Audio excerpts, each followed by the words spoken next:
this is over. Ladies and gentlemen, flash photography is not permitted during tournament competition. Brunswick, we are ready to begin competition.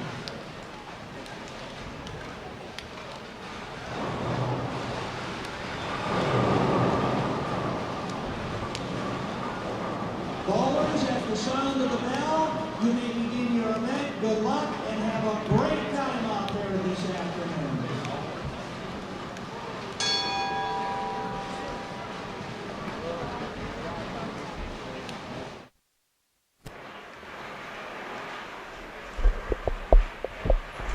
All right, ladies and gentlemen, welcome back to Bowl TV. This is a moment we have not been looking forward to, the final live stream broadcast from the 2015 USBC Open Championships here at the El Paso Convention Center in El Paso, Texas. Our very first visit to the Sun City in 112 years of tournament competition. And it's all about to conclude here this week at the EPCC. But right now, one final show here on Bowl TV. This is Matt Cannizzaro alongside Aaron Smith. And right now we're behind lanes 9 and 10 here at the Convention Center, this fantastic venue that is about to be taken apart in just a few days. This year's event kicked off March 7th, and we'll wrap things up for the Open Championships officially on July 11th. So this coming weekend, we'll have all the details for you. As the next three games progress, we'll be here for the duration. The gentleman who got this group on the schedule, Connor Pickford, made a fantastic run in the PBA South region last year, picking up a few titles and bowling a ridiculous amount of 300 games. Almost matched that feat at the Open Championships in Reno, shooting a 299 in the team event. Aaron Smith will have all the details on Connor Pickford and his teammates here in just a minute as we get settled in again. Thanks for joining us from the final broadcast of the 2015 USBC Open Championships. Aaron Smith, welcome back for one last hurrah. I can't believe we're already here, Matt Cannizzaro. Final live stream of the 2015 event, but it's been quite a ride though, so excited to see if this group can make a run here at the very end of the tournament. Just a few days left before it's all said and done. We have bowlersmart.com featuring Ed Schuler, David Checkle, Chris Castro, Christian Rogers, and Connor Pickford, as mentioned, bowling alongside the Bowling Federation, featuring Cliff Barnes, Brian Checkle, Andrew Adler, Andy Hordecki, and a member of the 1995 Team All Events champion, Dave Olm. We are behind lanes 9 and 10. It's a little shaky here on the camera, so our apologies for that. It's just a matter of where we're at here, and a lot of folks coming up to watch this, as well as another talented group not too far away, so everything's kind of connected, so our apologies for that. You talked a little bit about Mr. Pickford, though. 794 in the team event last year. Made a run at 800. You mentioned 299. On his way to a 2161 total at the National Bowling Stadium. Actually had two rough years in his first showings at the Open Championship, 1695 and 1706 back in 11 and 12, but his record certainly has spoken for himself since then.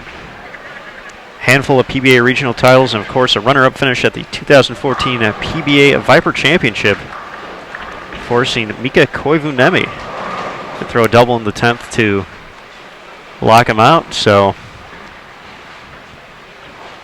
we'll see what Connor has in store for here today, as well as this entire group. Well, Mr. Smith, again, we'll talk about, of course, Connor's up-and-coming talent and some of these other guys who I personally know going back to your youth, my youth even, 20-plus years. So looking forward to seeing them every year, and now the chance to showcase some of them here on Bowl TV. Very cool. And of course some tournament connections here, so we'll see how a few of these gentlemen fare after spending the last 4 months here helping other people succeed at the Open Championships. One of those gentlemen right there on lane 10, Andy Hordecki has been a few years working in the Brunswick booth and is now picked up by the Bowlers Mart crew. And the other gentleman we saw just a few moments ago, Chris Castro, the left-hander, working in the Hammer booth this year. And it appears he's been watching me shoot spares as well, so just to get that out of the way early and see if these guys can get comfortable and relaxed.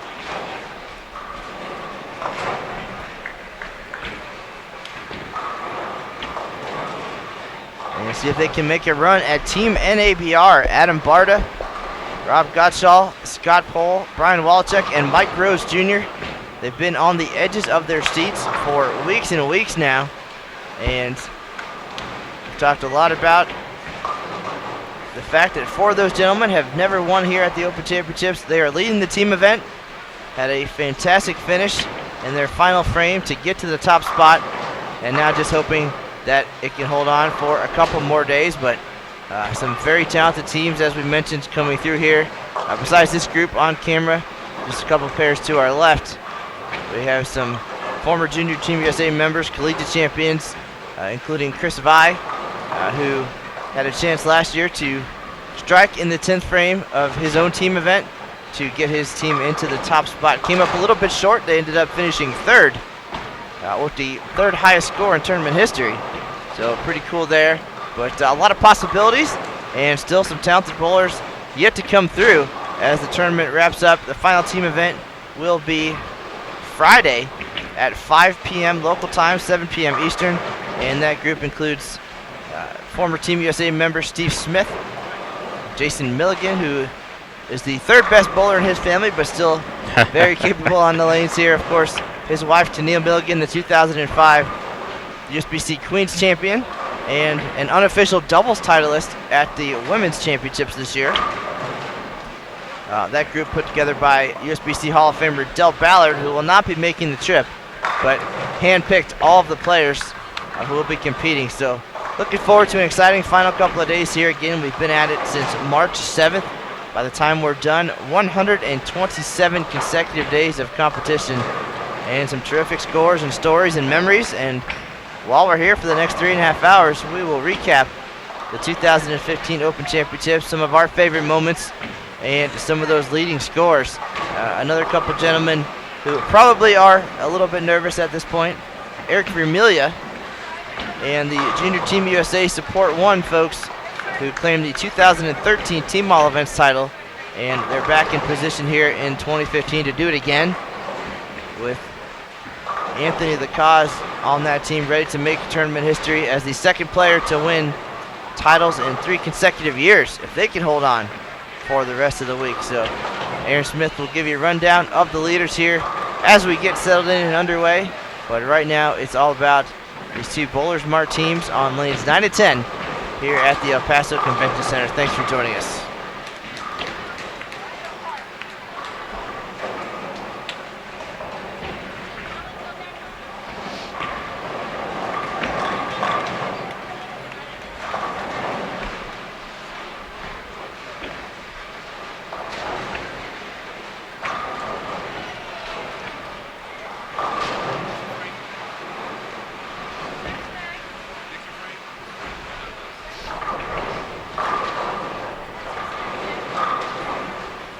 Take a score of 3,200 or so to get into the top 10 here in 2015. If you're curious about the leaderboards and what the numbers are looking like, you can visit bowl.com/openchamp, and you'll see leaderboards, individual standings. You can type in your favorite bowler's name and see how he or she did here in 2015, or going all the way back to 2005 even.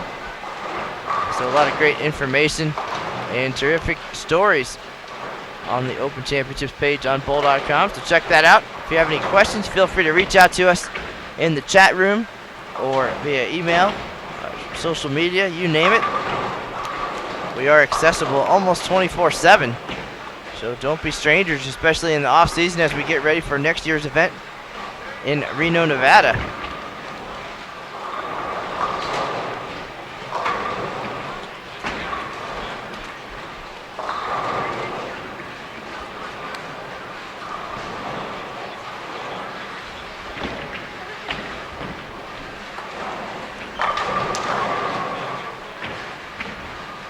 Thank you all for tuning in. Please tell your friends. Join us here on Bowl TV. This is it, the final broadcast from this year's tournament. And then for the next few months, if you want your Open Championships fixed, you'll have to check the archives here on Bowl TV. A lot of great moments, including Team NABR surging into the lead. Their last 3 bowlers in the lineup doubled or better in the 10th of the last game to get them just past Junior Team USA support.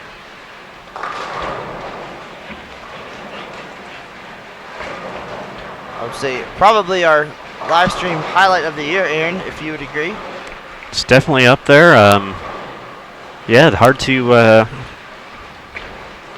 really put into words seeing that kind of situation unfold. I believe the 2-7 that Scott Pohl was unable to convert, putting them in the must-strike situation. And then Wallachek and Rose delivering must-have doubles to put Gottschall in the same situation, needing all 2. And there's I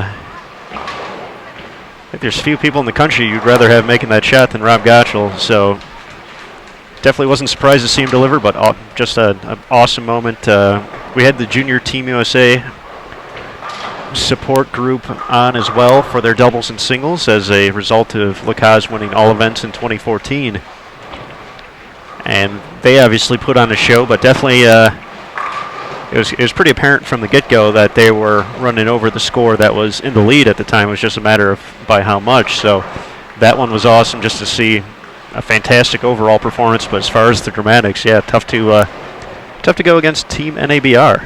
We had a great showing for that broadcast. Sparta Nation really showed up and just one of several just awesome moments throughout the year, though.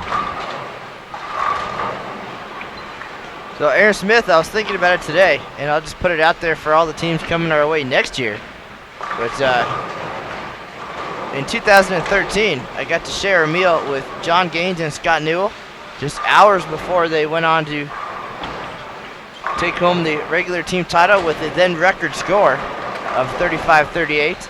And then earlier this year, had another opportunity to sneak out of the venue and have some dinner with Team NABR the day before they took the lead here and potentially could win the 2015 title.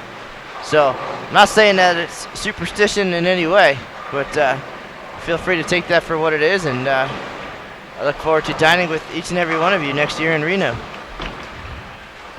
Well, after 120 some odd straight days of dealing with you, the only way I'm going to dinner with you is if you're buying, so count me out. But yeah, we'll leave that up to everyone else. And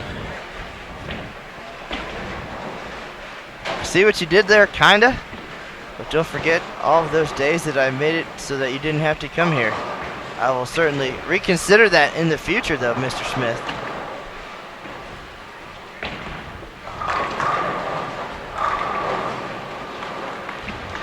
All right, both teams off to a bit of a slow start here. A few opens on each side.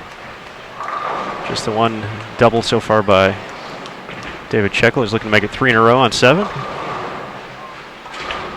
I spoke too soon.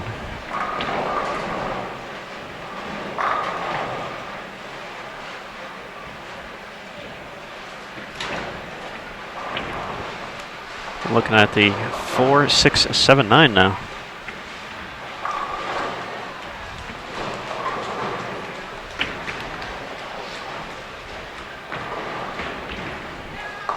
Got a big group on the lanes from the El Paso area, our host city. Finally making their appearances here. Had a lot of local teams make their way through and support the event, so definitely a big shout out to all those folks and all the folks that visit El Paso and Destination El Paso. That might be the same thing, but just a fantastic job letting the folks of this great city know about the tournament, know what's going on, and we've had a ton of support throughout this 2015 event. Well, more than 125 teams listed as having a team captain from El Paso, more than 650 total bowlers with El Paso metro area zip codes. So a lot of terrific support both from the local bowling association and bringing the event here and working hard throughout the event to not only fill some payroll hours here at the Open Championships to make sure that the bowlers have a good experience, but also in promoting the event and helping share the relevance and importance of the event to the city of El Paso. So a terrific bowling community here, really coming together. They did so in 2010 for the Women's Championships, and as I understand it, having not been here back then, the city continues to get nicer and nicer and do great things, especially with this downtown area, the addition of the El Paso Chihuahuas and Southwest University Park right next door, and some terrific restaurants and different shops added to the downtown landscape over the last couple of years, and still more to come. So really glad to be a part of that.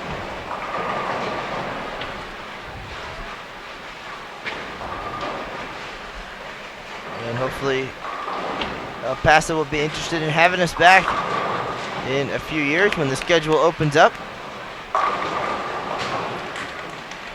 Nice trip of the 4 there by Rogers for his first mark here in 2015. Throwing sticks all over the place.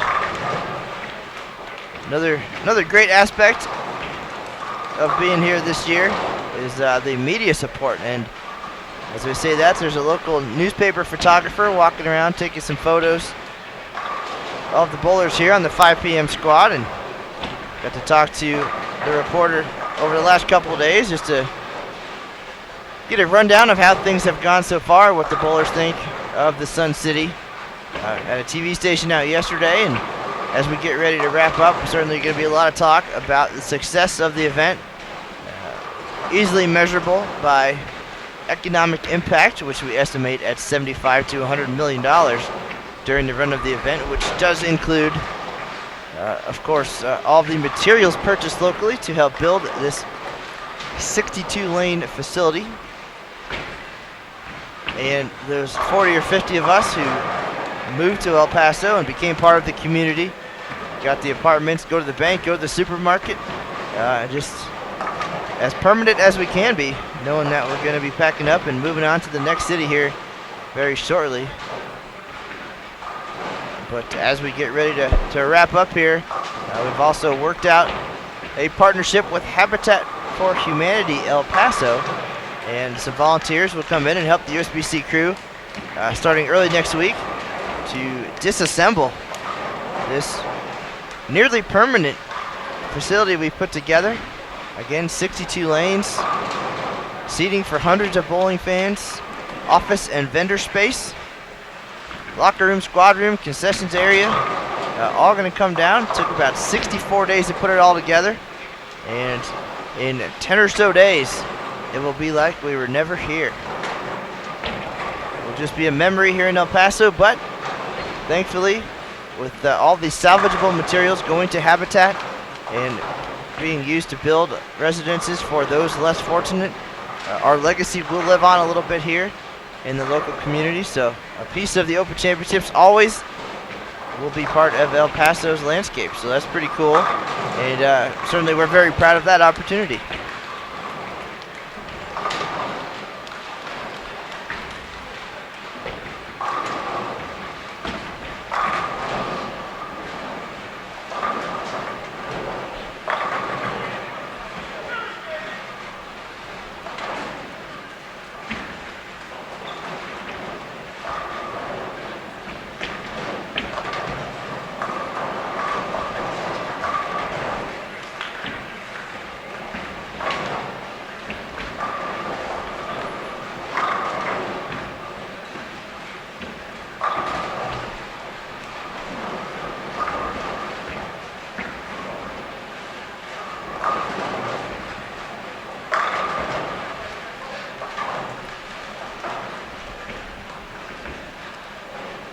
Got some bowling fans in the stands here. Jackie Bowling, as a matter of fact, you may remember her from her days on Extra Frame on the PBA Tour. She's been here in the Storm booth since March, helping out the bowlers and getting them ready for their time on the lanes here at the Open Championships. And Had a chance to chat with her a little bit yesterday about her experience, and I think she's already looking forward to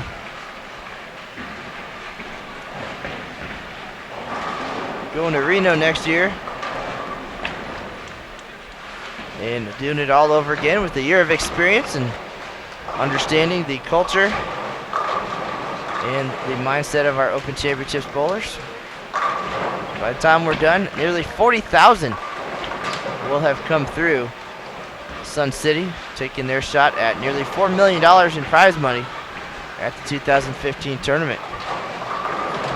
Even Aaron Smith getting a piece of that action. Enough to pay for his trip out here and his lodging expenses while competing in the Open Championships. I see what you did there. That's funny. Yes, big thanks to AJ Flores for helping me in doubles. We'll grab a check, so that's all right. Unfortunately, that's going to be it. Great shot there by Hordecki. As you mentioned, helping out this year, the past few years, familiar face in the Brunswick booth.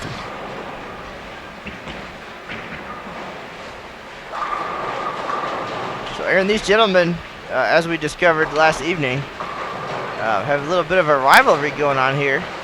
They're all listed from Spring Hill, Florida, and Cliff Barnes, the mastermind behind Bowlers Mart, organizing this group, and he spends a lot of time working with USBC Hall of Famer John Gaines and the talented Jeff Ussery, all part of the Bowlers Mart organization. But you can't help but develop a passion for the event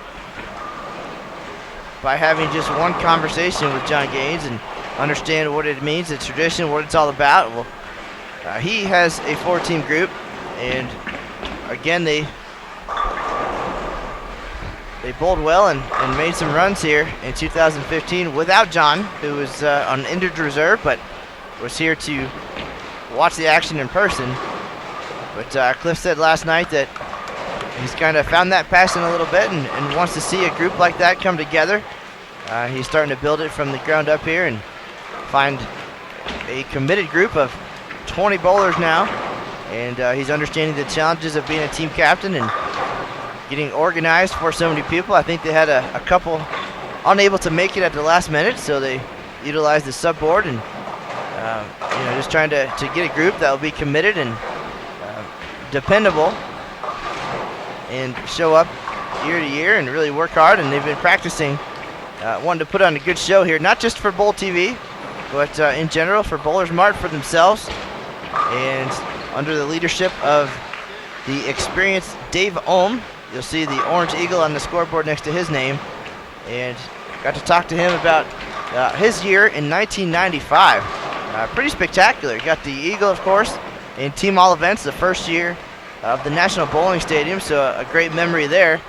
And said that he also won a World Team Challenge and a PBA Regional in 1995. So the trifecta, the hat trick of bowling almost, and very proud of those accomplishments. And unfortunately, he does not have the Violet Quantum that he used to win that Team All Events title. That might have been good out here today. Something a little calmer on the back end and a little more controllable. But yeah, that was actually Dave's first year as well. So I know there was a fun thread going on the Jeff Riggles page about a great run recently by Ryan Zagar in his first tournament, nearly taking the regular singles lead. But Dave Alme, first timer who went on to win in his very first appearance.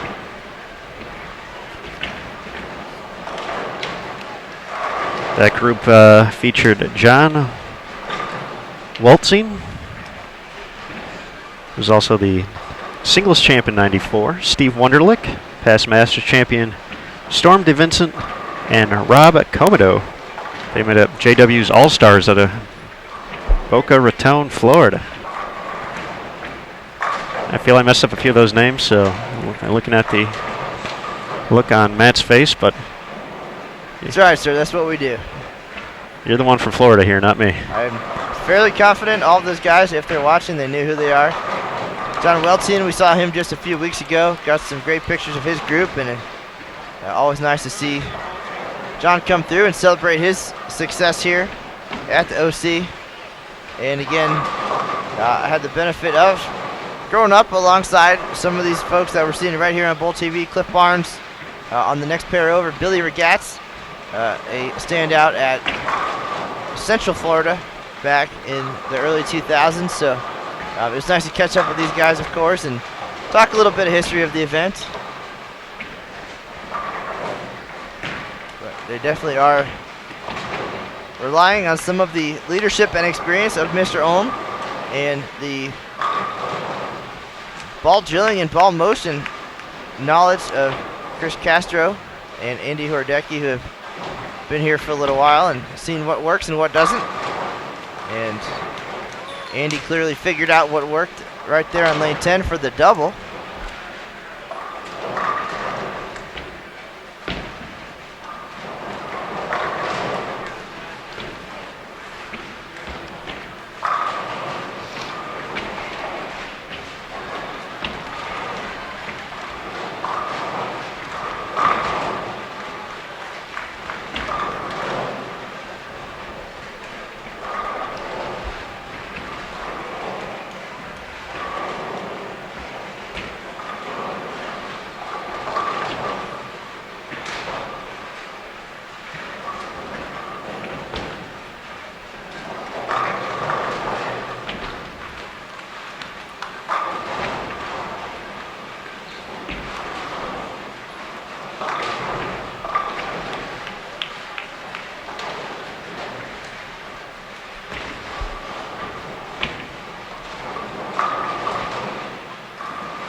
Mr. Smith, as we get to the halfway point of game number 1 here, let's remind the folks at home, 3368 is the number on top here, Team NABR, in the regular team event. 3200 will get you into the top 10. These lane conditions here in 2015, very challenging. We've got a 38-foot pattern here for the team event, and 39 feet for doubles and singles each year since 2013. We've had 2 different lane conditions, a true test of versatility. I know these guys spent part of the day over on the showcase lanes just to the left of our main 52 here, where they participated in a practice session on this team lane condition just to get a feel for all being together and come up with a game plan. They were talking strategy last night a little bit, and the importance of sticking with that game plan. Don't jump ship too early, or at all, even. And I know they were bowling in the Bowlers Journal Championships presented by USBC, which features the doubles and singles lane conditions. So a well-rounded preparation for sure. And of course the fantastic jerseys, the Pride Award, going to be handed out here shortly. Dress for success, as they say here at the Open Championships, and these guys have done so. 4 teams all wearing matching jerseys and white pants here in 2015. So very cool to see that pride and all their hard work.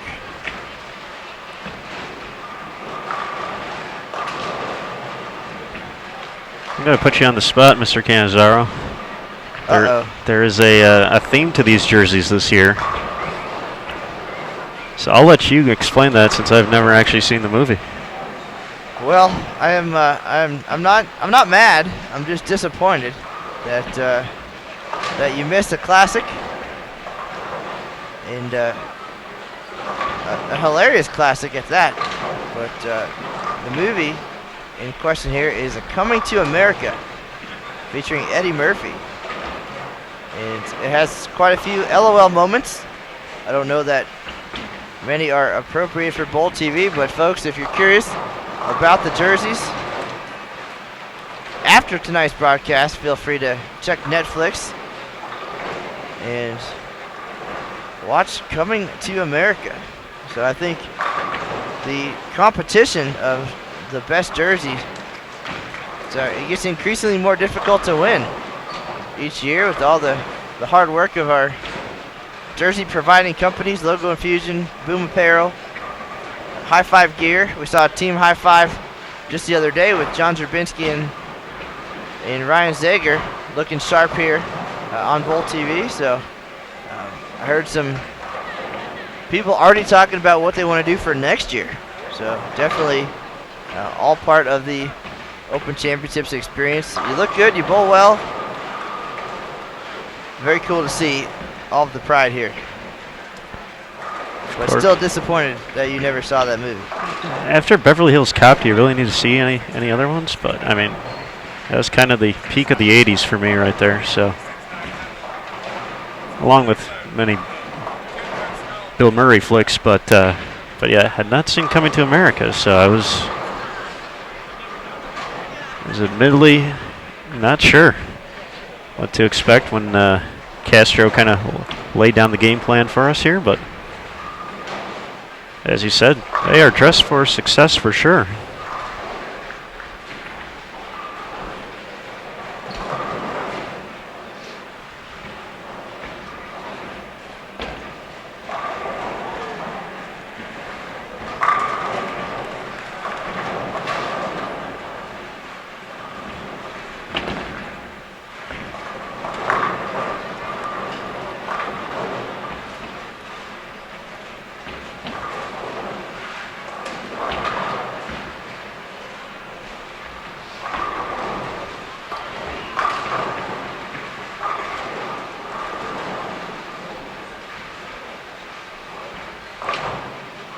As we talked about a little bit earlier in the broadcast, a very talented group of youngsters, just 2 pairs over on 5 and 6. So if you're interested in following them, be sure to check out X Bowling.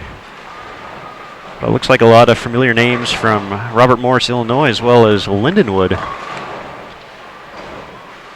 Ken Ryan, Mason Petrin, 2014 Junior Gold Champion, Taylor Green, Jacob Kent, and Cameron Weir. Making up one of the groups. The other team, Andre Forz, Ben Pilarde, Ronnie Fuhita, Kyle Sherman, and as you mentioned earlier, Chris Vi. So 4 of those guys from Lindenwood. Vi stand out at Notre Dame, Ohio. So we'll see if they can put that collegiate experience to work here.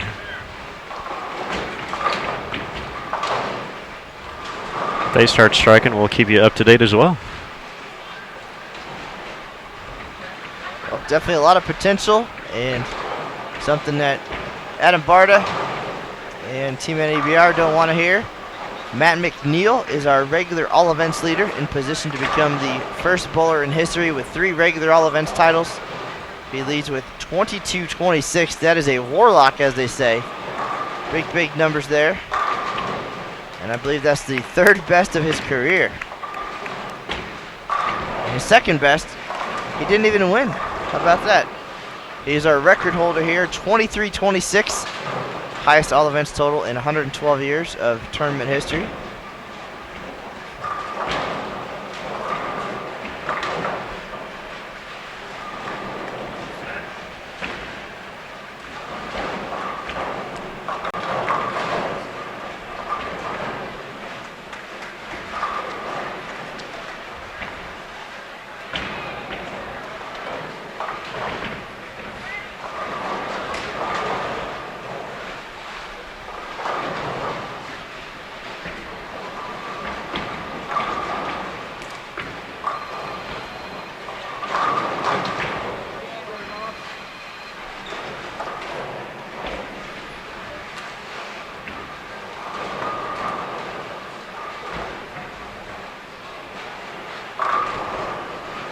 Great shot by Ed Schuler for 3 in a row to kick off the 7th. Ed making his 20th appearance.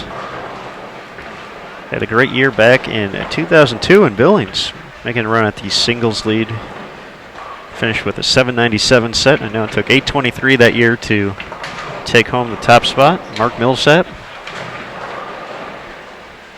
lefty out of my neck of the woods in Northwest Indiana, on his way to a 21-27 all events total.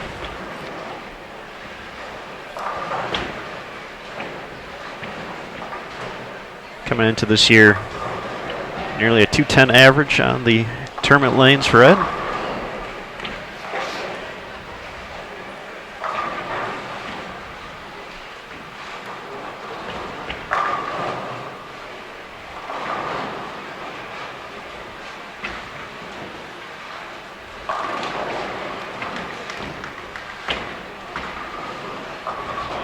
Brian gets a hit for a double of his own there.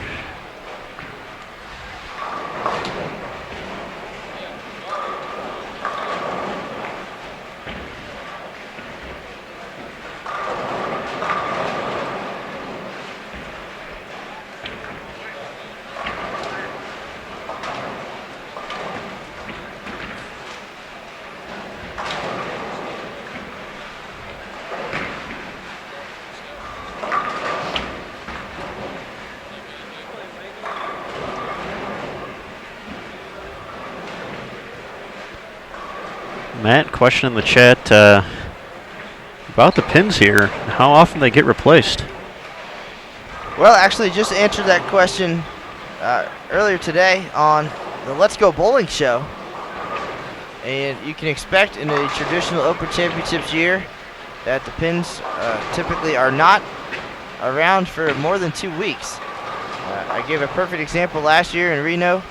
There's 64 lanes. They replaced 4 lanes a day and just made their way across the house, and they came back around again. So just a general strategy like that to help, of course, with the integrity of the event and allow bowlers from day 1 to day 127 to have about the same experience, and new pins replaced throughout the tournament. And then once they come out, they are shipped off, sold by Brunswick to bowling centers around the world, and they all can say they have a piece of Open Championships history. So always very cool to see and hear about those stories too.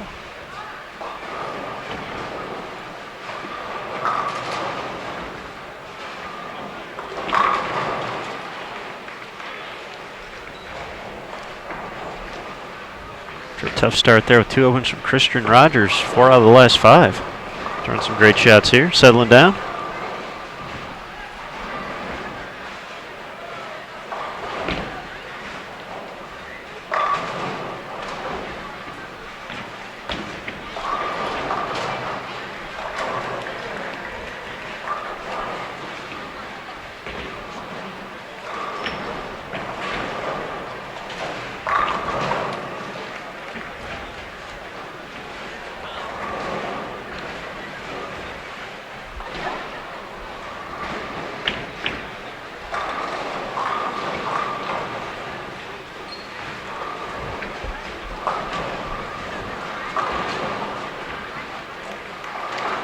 There's the first strike for Connor Pickford. After back-to-back opens, 4 out of 5 in the 7th frame for bowlersmart.com.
All right, Schuler rolling to kick off the 8th, 4 in a row after 4 spares to start this 2015 event.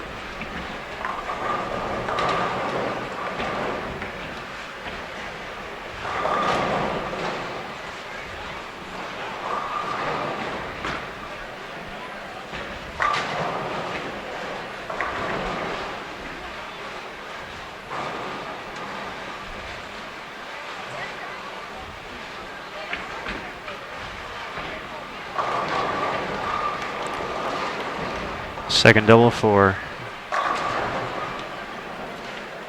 David Checkle. So the strike's starting to add up here. They've definitely have a few opens to make up for, but the easiest way to do that, pile up a few strikes, take that momentum from game 1 and take it to the rest.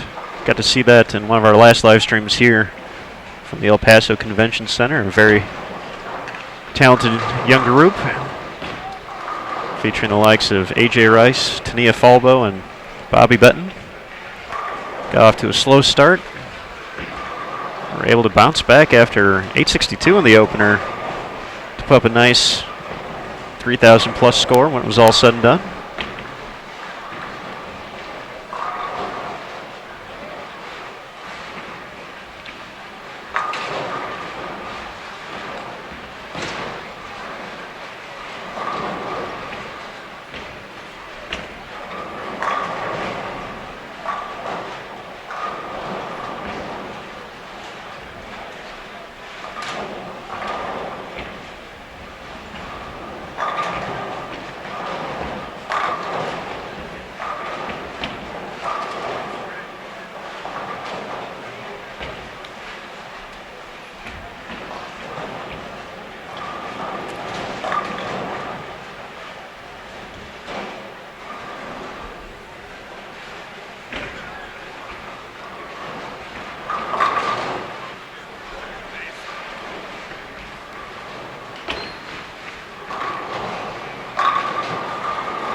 Alright, so cruising along here.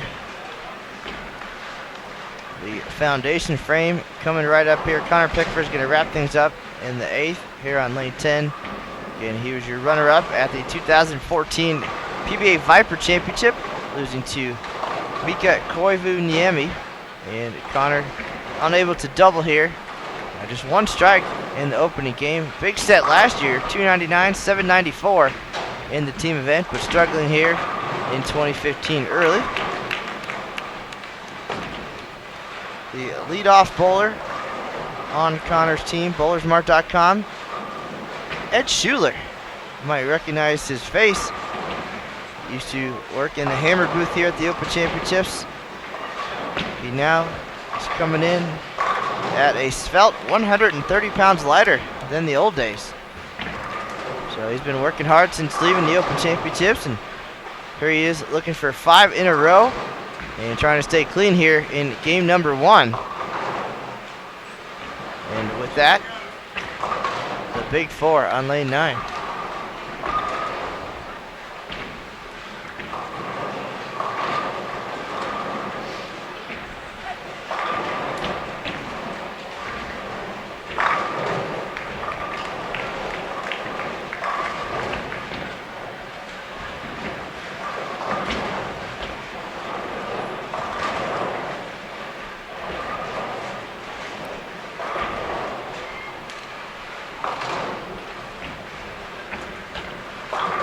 All right, I want to take this opportunity to thank everyone for joining us here, not just here at our final live stream event of 2015, but all season. A lot of dedicated fans along the way. A few kind words in the chat as well, so we appreciate the continued support here on Bowl TV.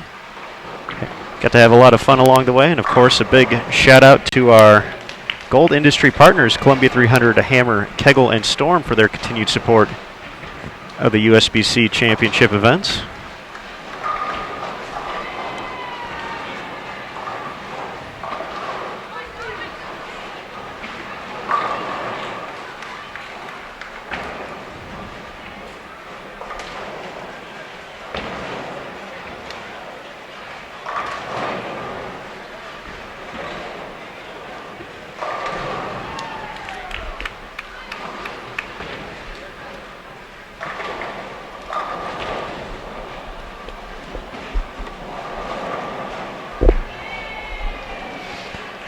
So as we wind down this 2015 event, Matthew Cannizzaro. Are you going to put me on the spot again? I may. It's fun. We should talk about this in our pre-production meeting. Yeah, but you never show up to them. Ho-ho! But yes, it's. I know I certainly talked up El Paso a little bit after my experience in 2010, but you got to come out here for the first time, I believe, in January for a pre-construction event, and obviously we've got to spend pretty much all of our time here since February, getting to experience Sun City and all it has to offer, and just hoping you could offer me some highlights from your experience. Well, I think the number one highlight that most would agree is the hospitality and the folks here in El Paso, and all the hard work from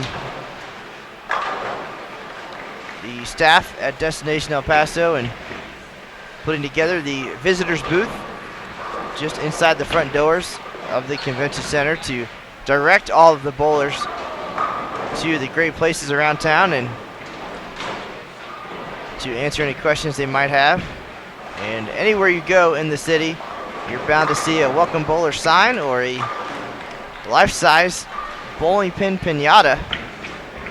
So everybody very aware of nearly 40,000 bowlers coming to town this year.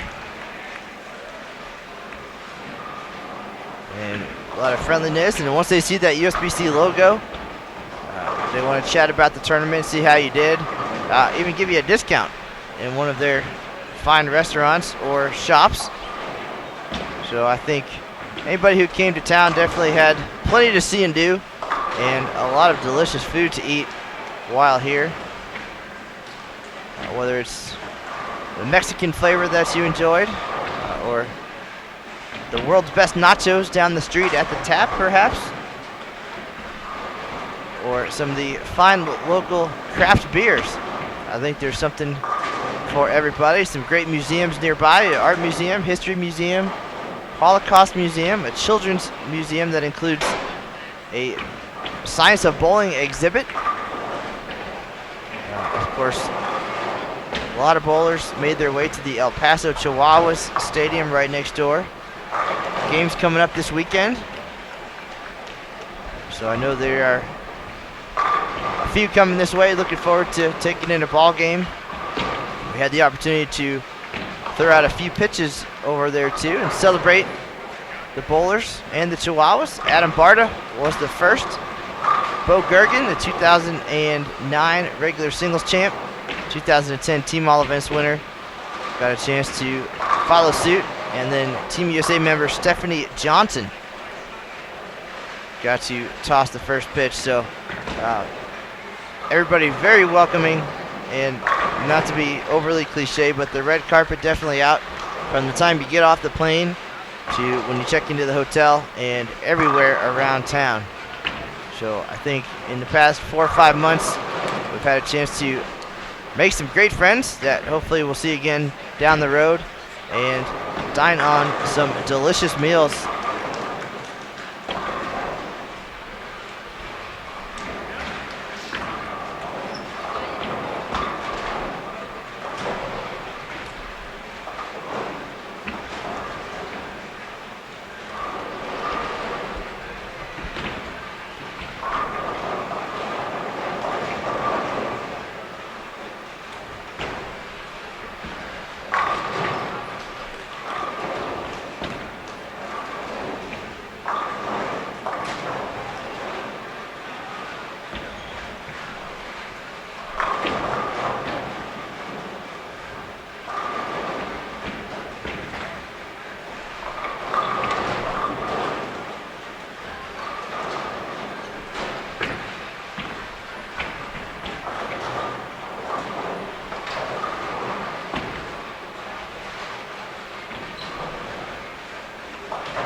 All right, here we are in the 10th frame of game number 1. If you're just tuning in, you're watching bowlersmart.com and Bowling Federation here on lanes 9 and 10 at the El Paso Convention Center. The final live stream broadcast of the 2015 USBC Open Championships. This is Matt Canizaro alongside Aaron Smith. And again, some familiar names in the chat room tonight. Bowlers Mart's one and only Jeff Ussery checking in, seeing how the boss Cliff Barnes is doing here tonight on Bowl TV. Tyrone Burks even spent a year with us doing the lanes here at the OC and can't get enough bowling, so he's at home. I believe he did a little grocery shopping earlier and kicking back and relaxing, watching a little bit of bowling here as we get ready to say goodbye to the 2015 event. There's 2 more team events coming up, one tomorrow night and one on Friday, and then it is all over. Except for the doubles and singles the following day. Can't forget about the doubles and singles. Although I'm sure the likes of Mark Sleeper Jr. and Anthony Simonson and Ronnie Sparks and once again Matt McNeil and the Junior Team USA support group looking to hold on to those Eagles for just another few hours before getting the call from tournament manager Dwayne Hagan and earning their spot in tournament history.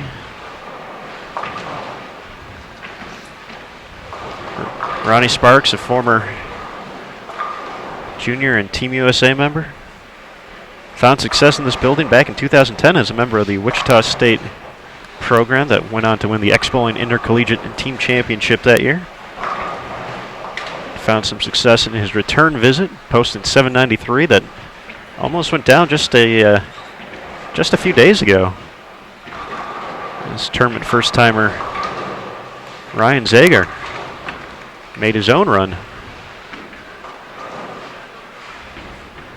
After falling a little bit short though, settled into second with 787.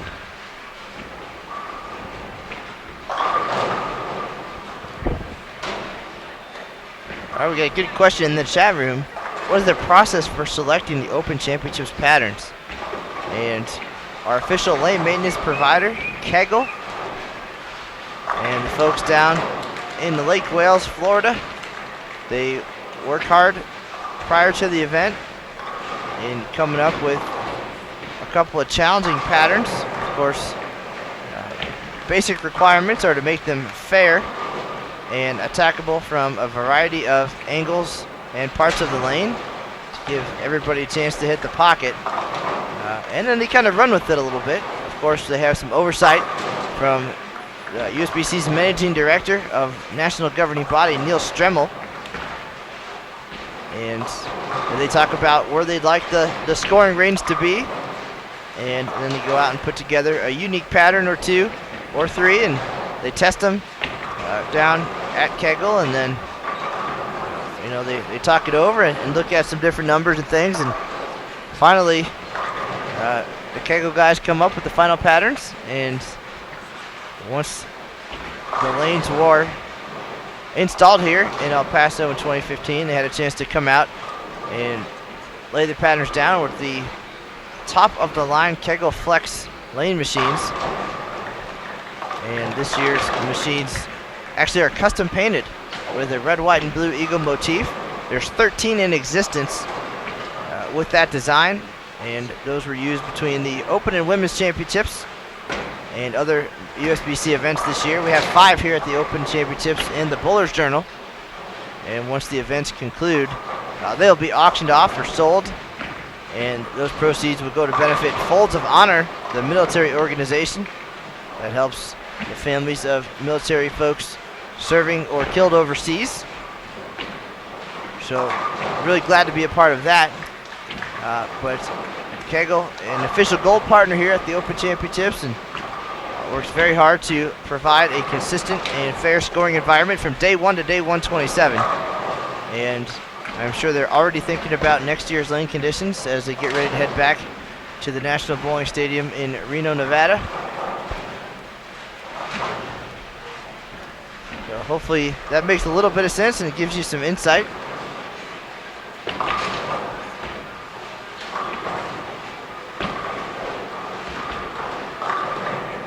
Always glad to answer any questions and dispel any of the myths and conspiracy theories out there.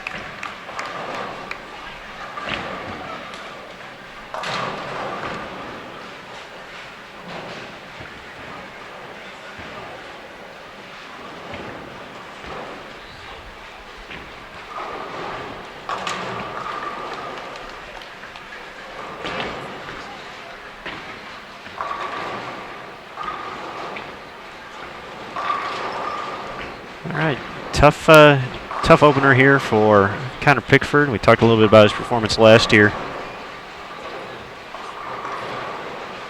He's been unable to find the right look. He's gone through a few different ball selections as well here. Can help bowlersmart.com to 893 with a conversion and a strike.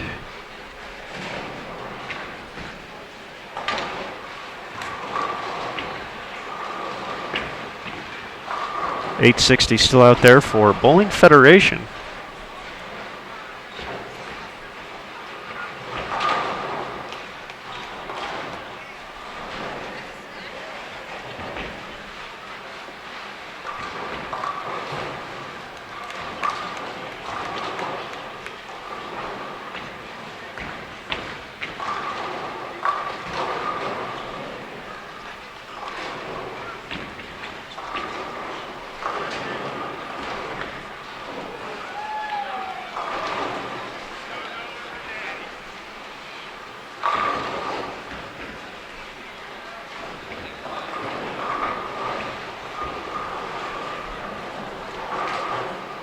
All right, 892 officially in the books for bowlersmart.com. Bowling Federation 854. So they are going to have their work cut out for them to make a run at the top 10 here. Talk a little bit about the teams on 5 and 6. A bunch of collegiate standouts. Spent some time on Junior Team USA as well, and they're actually just starting the 10th, so we'll get you an update of their scores as soon as they finish up.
David Checkle Jr. shot 220 to kick things off. Starts again with a strike here in lane 10.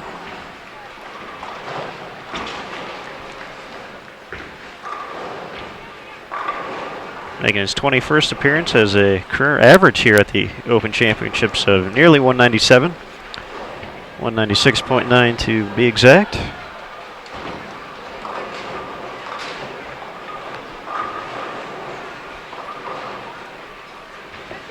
So looking to improve that number here, off to a strong start in 2015.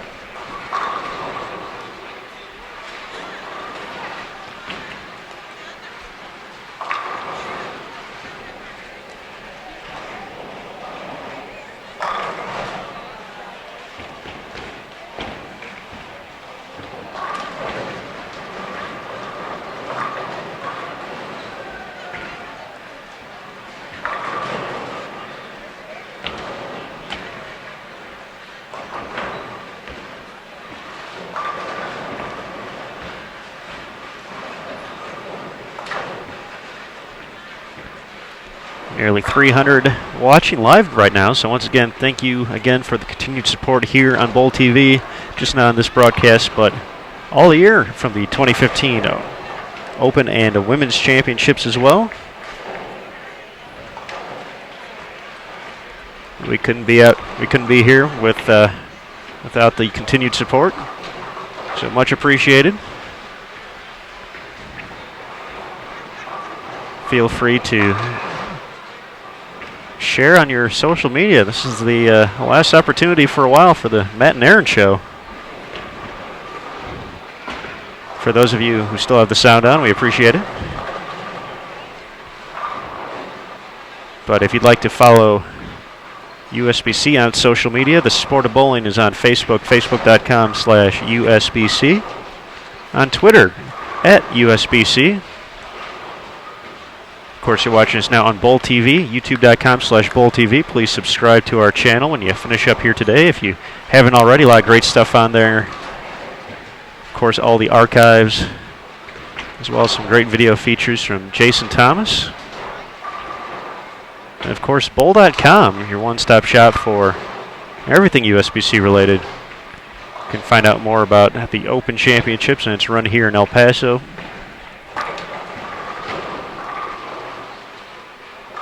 By clicking on the Tournaments tab at the top of the page and selecting Open Championships, you can find everything from lane patterns to individual results, the leaderboards, and more. Of course, registration already open for the 2016 event in Reno, Nevada at the one-of-a-kind National Bowling Stadium. The 78-lane venue just finished hosting the 2015 Women's Championships and new USBC Mixed.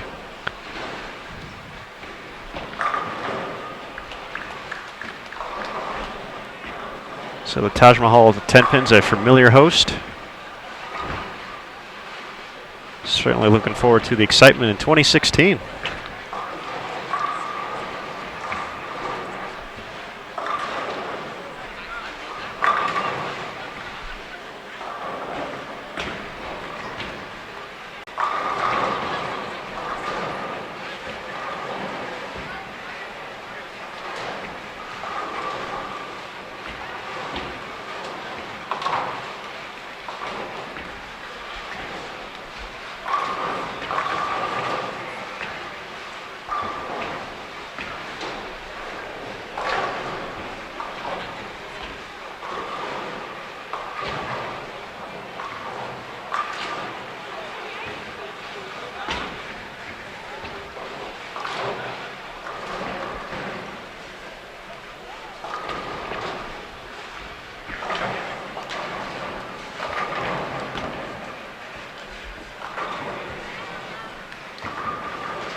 All right, Mr. Smith, while I stepped away there for a minute, I had a chance to chat with Ben Weber, our new senior brand manager of tournament.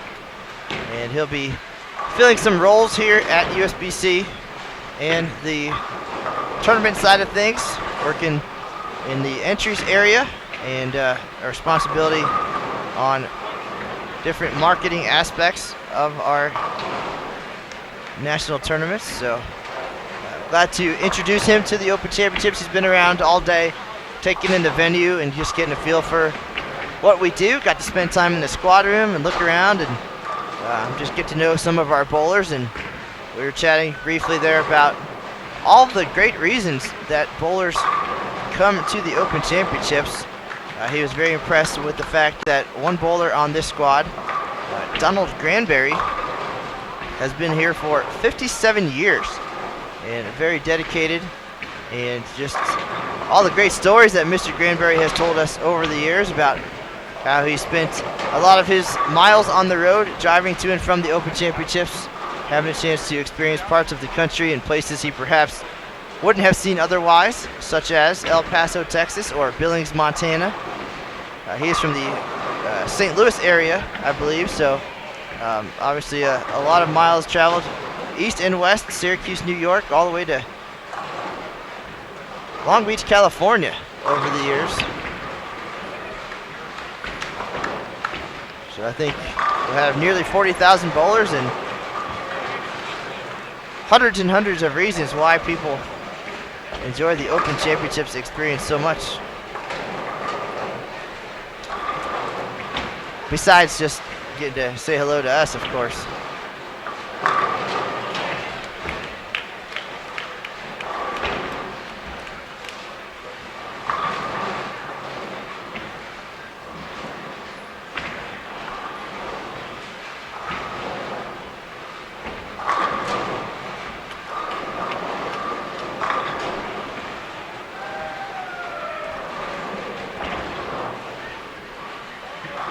Connor Pickford having a little fun there after the strike in the second. Not the most fun first game ever for him. Finishing with 136, but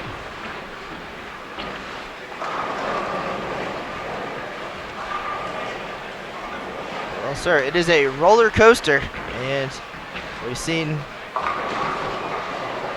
rough starts turn into fantastic finishes. I'm sure I heard you mention it earlier, Tania Falbo and AJ Rice and their start here on Bowl TV just a few weeks ago. And they turned that around with 2 big games for a solid team finish. And another one that comes to mind, certainly for me, back in 2012, Nick Wissinger, starting with the 160 game and going on to shoot 2,100 all events and leading his team to the team all events title. Plenty of time to play catch up here.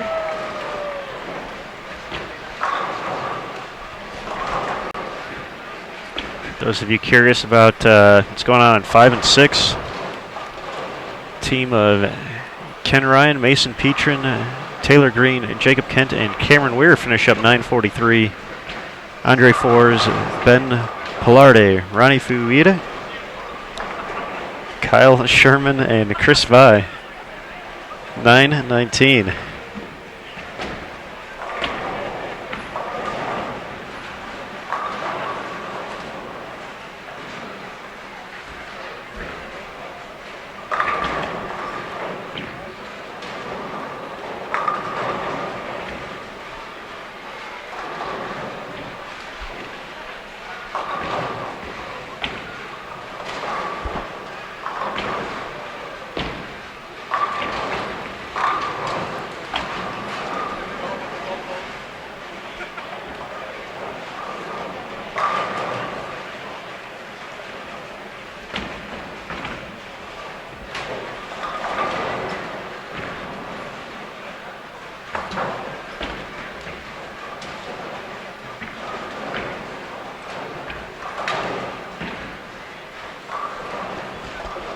Chris Castro delivering the strike in the third frame there. Also found his struggles in game one. As the lone lefty when you bowled, Mr. Cannizzaro, what kind of advice could you give Mr. Castro? Well, we've actually talked about this quite a bit over the recent weeks. We practiced together during one of our 2 practice sessions that we're allowed to have here.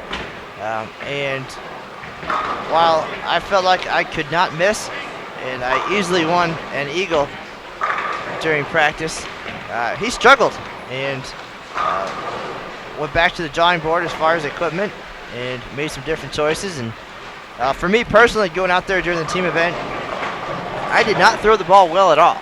And I think just looking at the video, pretty much yanked the first 8 or 9 shots right, and they were headed straight for the 3-pin and never really had a chance. So was the look I had in practice there during the team event? It could have been, but I was not even close to hitting it, unfortunately. And we did talk about that. So the one thing he learned from that experience was don't yank it right. And then to compensate for that, of course, the natural instinct is to then get the ball left, and you don't want to miss right or left. So hopefully all of that played into his practice session today on the showcase lanes and gave him a better idea.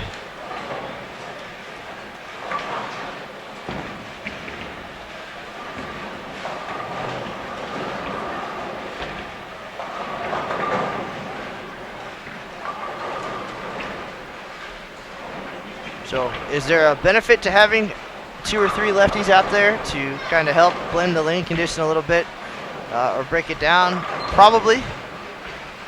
But at the same time, if you have a look and you feel comfortable, it's not going to go away too quickly either. So can go either way. I know I did not set the bar very high for Mr. Castro at 519 in the team event, but it got progressively better from there. Certainly did.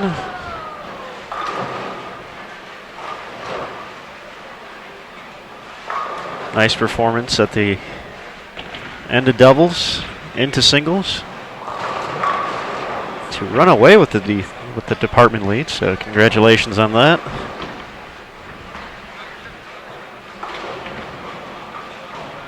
Well, thank you, sir. Definitely proud of that perseverance. Coming back, shooting 655 in singles to salvage nearly 1,800 all events total. Nearly 1,800. Well, a couple of missed single pins away.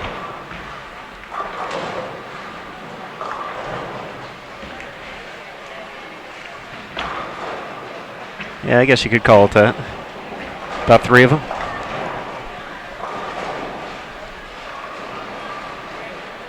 I could have carried a couple more Brooklyns in the team event. Definitely got to take them when you can get them.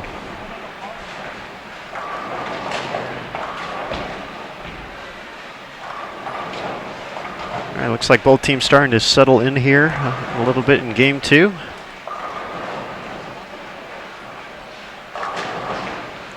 A few more strikes up on the board, a few less opens. 892 for bowlersmart.com. 854 for Bowling Federation.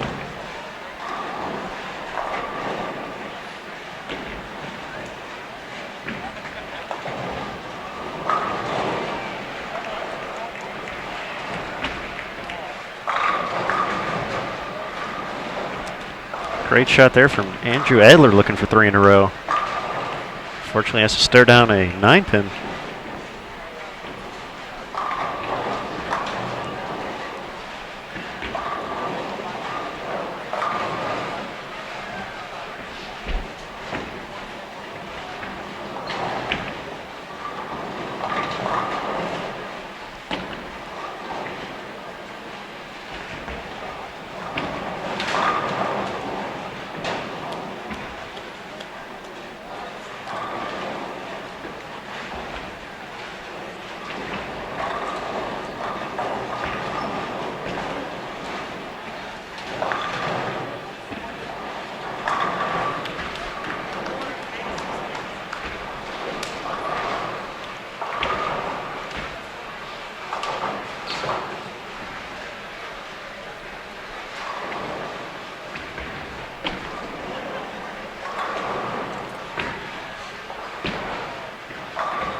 right, so we get another look here at the left-hander Chris Castro, and he just sent me a message actually and said that he needs to be energized. He needs some tacos.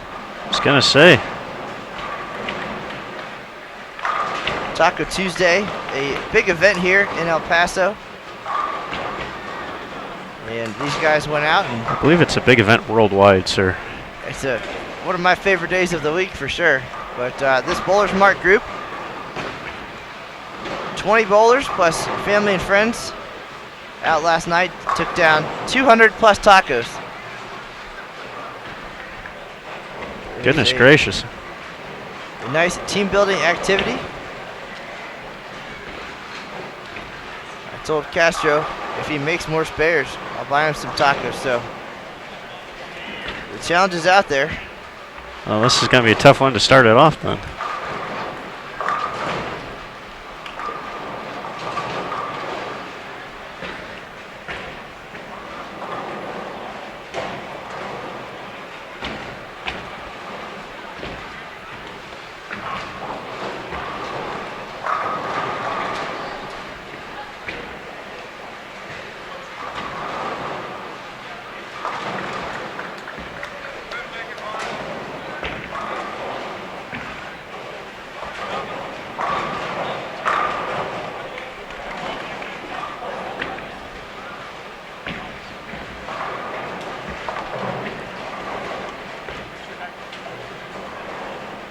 All right, question in the chat. Where am I from?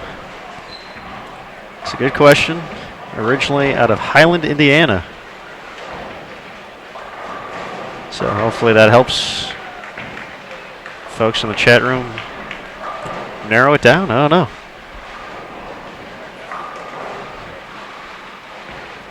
But yes, Northwest Indiana, where I call home. Not too far away from Gary, Indiana, Tyrone, so right in between there and Chicago.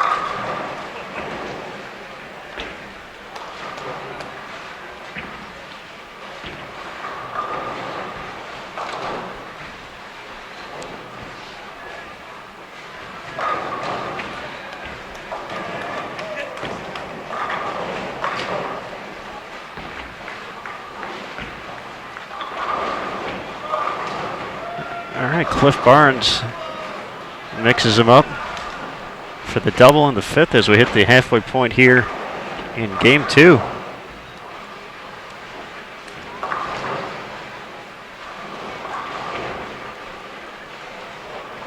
Cliff Barnes, definitely a familiar name around the bowling industry in the past few years. A lot of pro shops and, of course, the connection with Bowlers Mart.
All right, a good friend, Bob Utseth checking in. I saw you made a post in the official USBC Open and Women's Championships page about the Bowlers Journal squads coming up in the next few days, but for Thursday and Friday, squads of 10 a.m., 12, 2, and 4 p.m. And 4 p.m. on Friday, the very last squad of the Bowlers Journal here in 2015. Already seen some excitement over there and a few folks patiently waiting for that to come to a close. I can think of Chris Bardol as one of them, sitting on the high game jackpot right now of 300. There have been 3 so far this year, but he was the only one who paid the extra few bucks to be in the jackpot. So Chris looking to take home a very nice payday. So might see some folks making a last run over there in hopes of getting to share that prize money with Chris. So that number in the $15,000 range. Likely more by the time we're done here.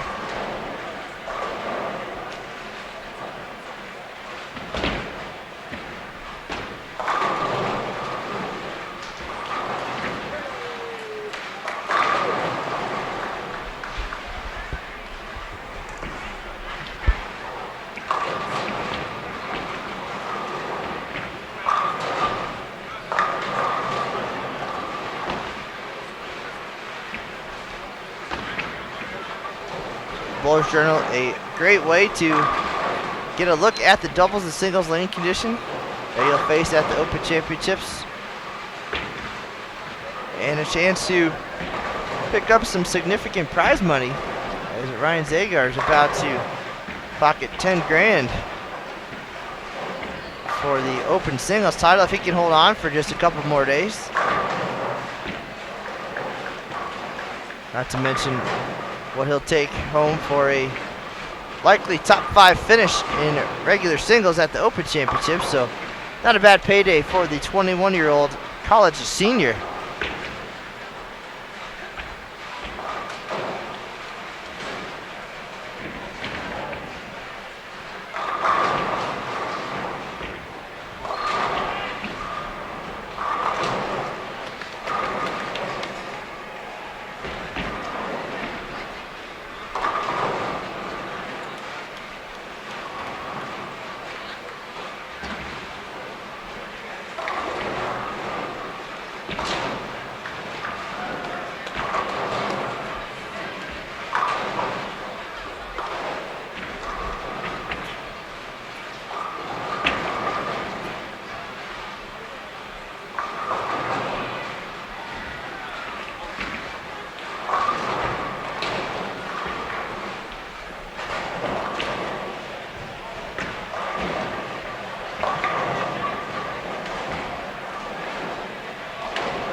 again, we're down to our final 3 team events here at the 2015 USBC Open Championships. Last one of the year, Friday at 5 p.m.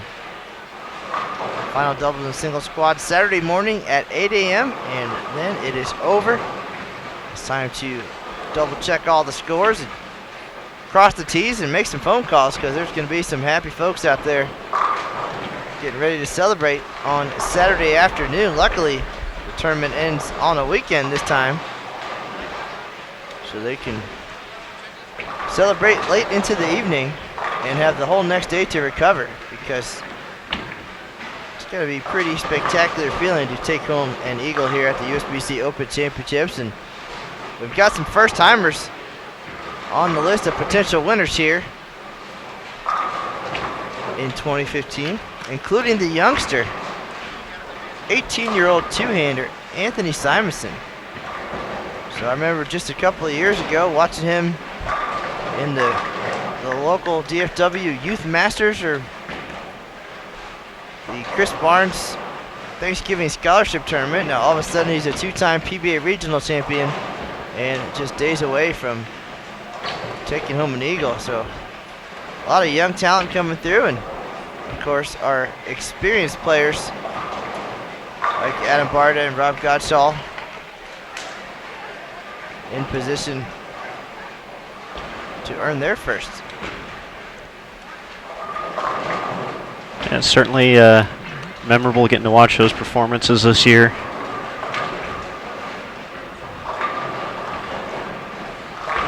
I'm sure Sleeper and Simonson probably doing the most nail-biting here down the stretch.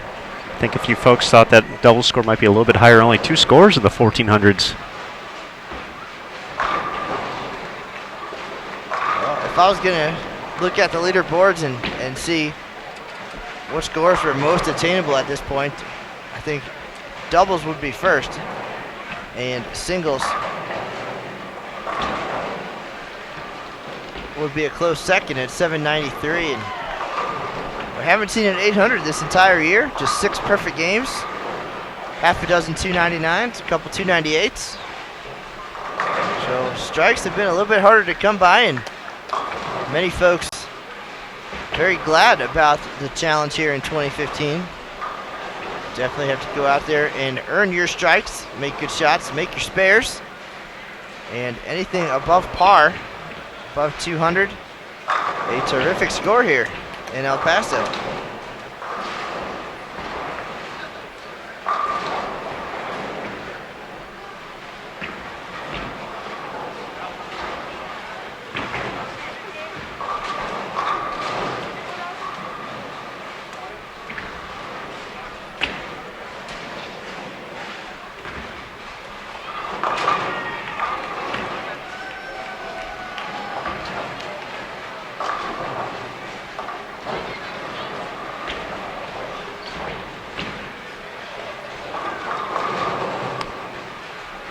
All right, just 1 open so far through 6 for Bowling Federation.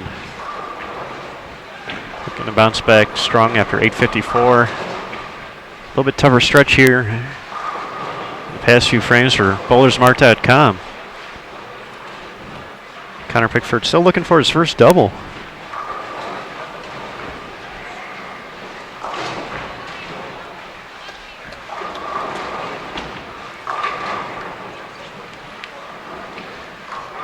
Pointing to the scoreboard.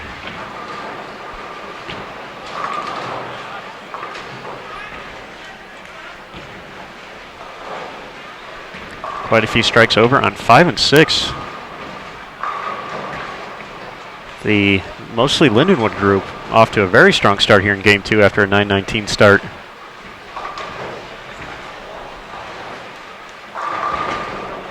We'll keep you up to date as they progress. They're a few frames behind.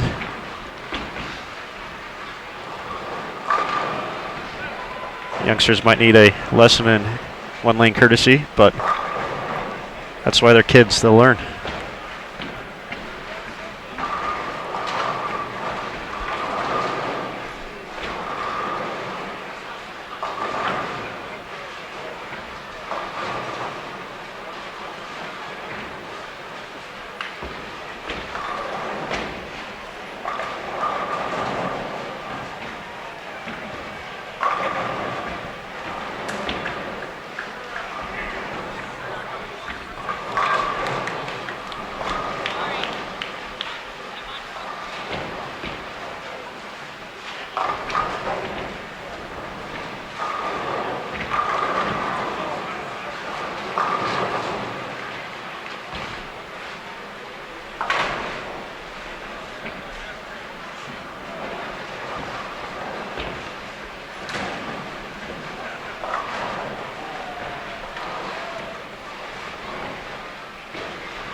Nice shot from Rogers there, making a ball change.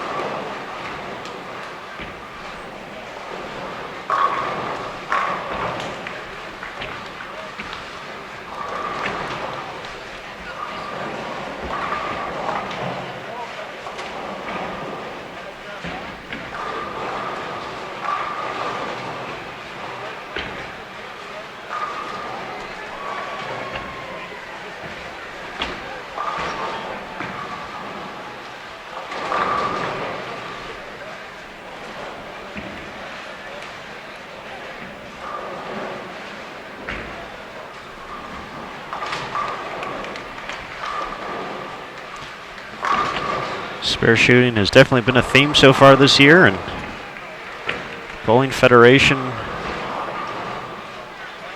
doing their best to put on a nice show of it here in Game 2. Just the one open as we approach the end of the 7th. Dave Olm, member of the 1995 Team All Events champion, looking for his first strike on lane number 9 here in Game 2.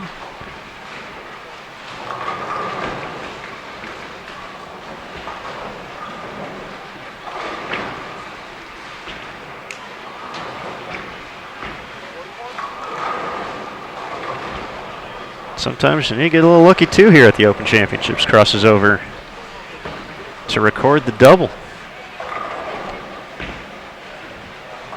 The last strike starting to pile up on lane 6. Mr. Cannizzaro. Well, definitely a hole to climb out of after a 9:19 start, but certainly piling them on like that will help. 33.68, the number on top. 3,200 will get them in the top 10.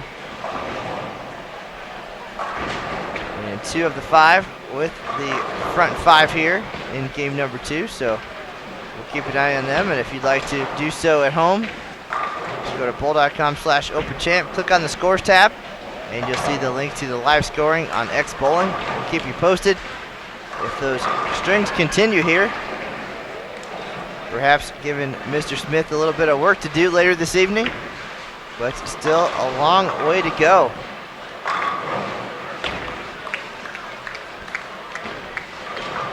I think we'll have to call in Emil Williams Jr. for this one, since it's a few of his Lindenwood guys. Right now, Andre Fours, front 6, Kyle Sherman, front 5. Both part of the 2014 X-Bowling Intercollegiate Team Championship squad. They won that title over the Urbana Blue Knights. On their way to their second ITC title.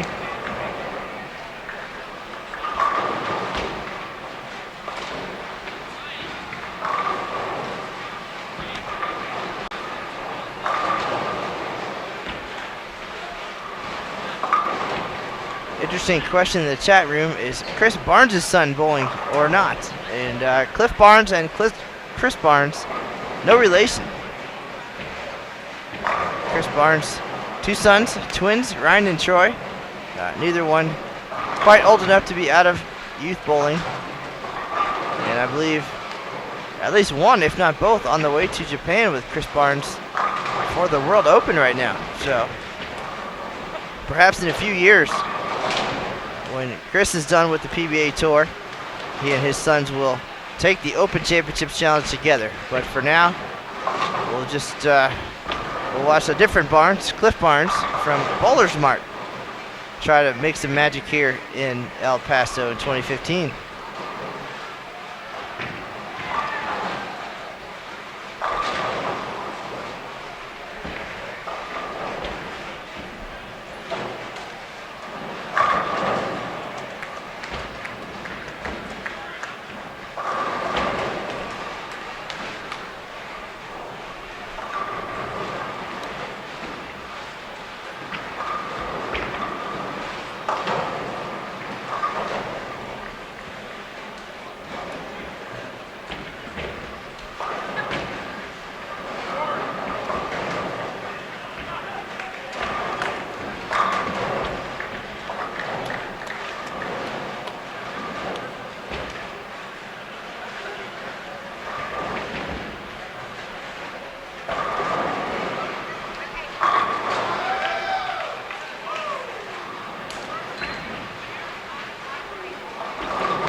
Well, this group of 4 definitely having some fun out there today.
All right, so here we are getting to the tail end of game number 2, 9th frame.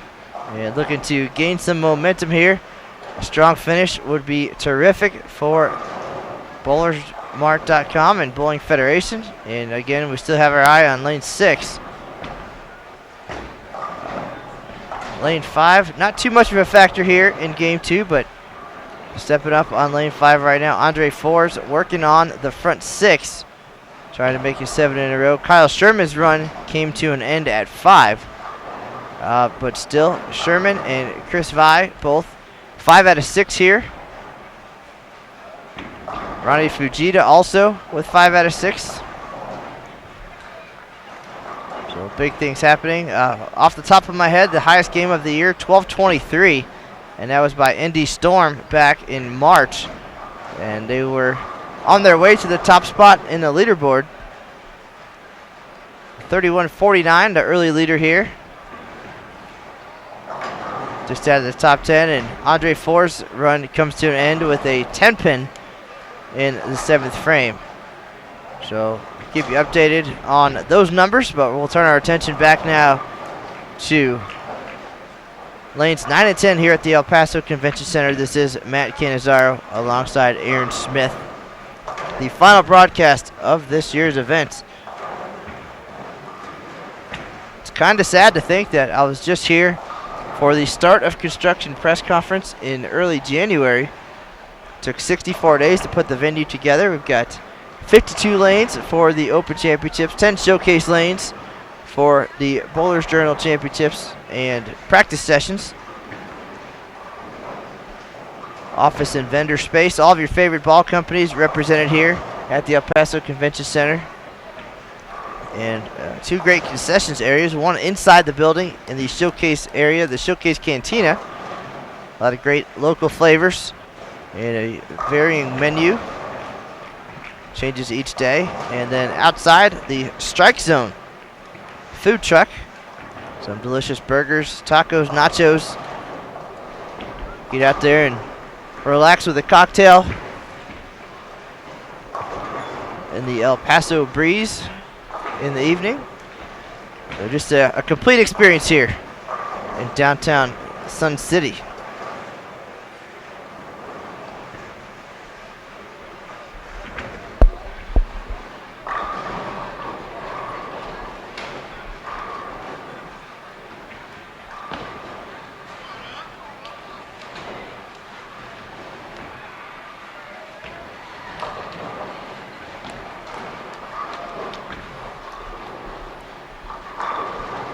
About 30 teams on today's squad here at the El Paso Convention Center. Things winding down quietly as we get down to our final couple of days.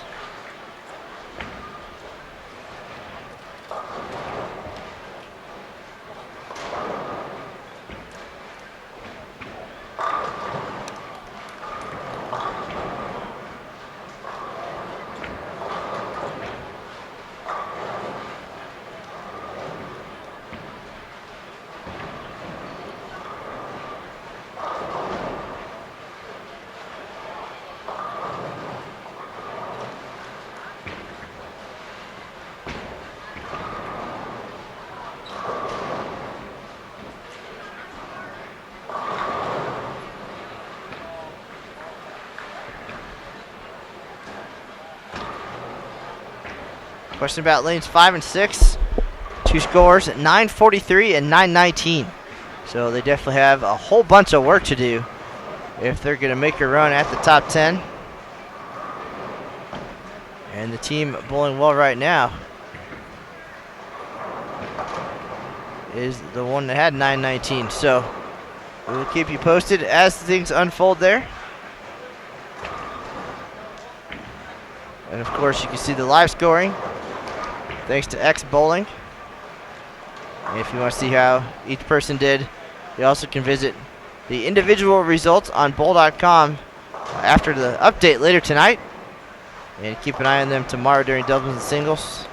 Just two squads, 9 a.m. and 1 p.m. tomorrow, followed by our second to last team event at 5 o'clock.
So 10th frame underway here, and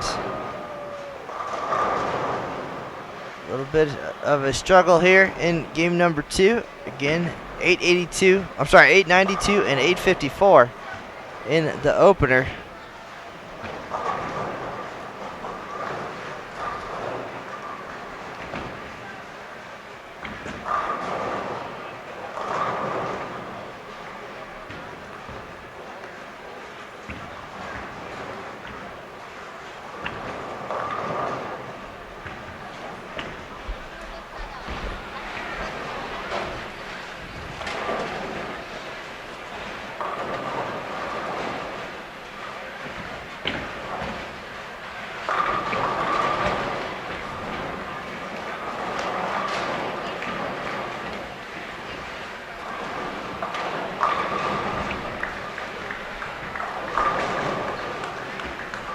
All right, quick question in the chat. Maybe you got that met. I stepped away for a second or two, but scores from the group on 5 and 6, 943 and 919 in game number 1.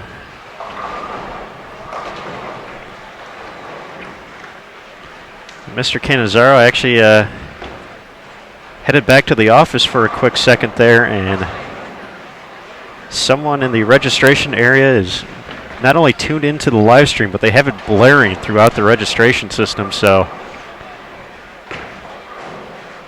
I'm not sure whose computer that was coming from, but thanks for tuning in, and get back to work.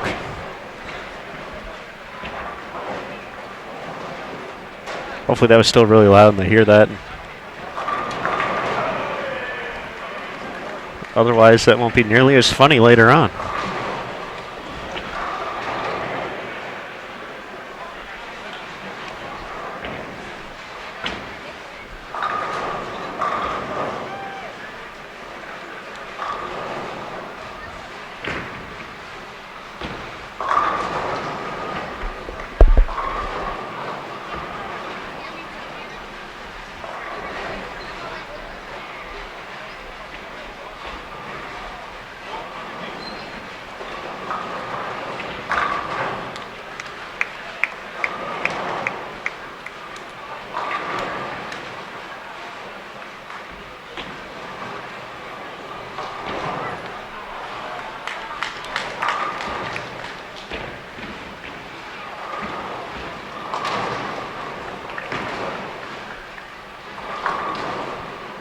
All right, Chris Castro finds the look here at the end of game 2 to get up to 194 after a few struggles in the opener.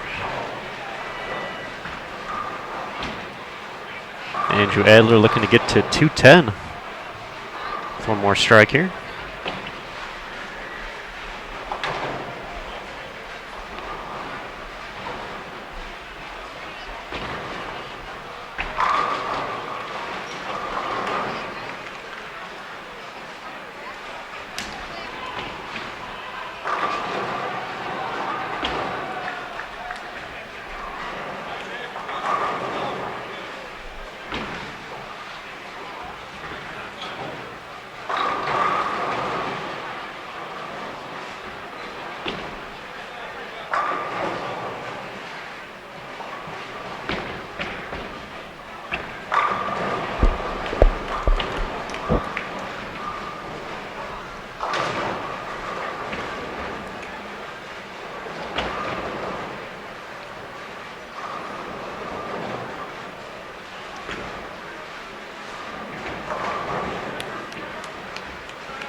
Andy Hordecki with the first strike, and the 10th still has 237 out there.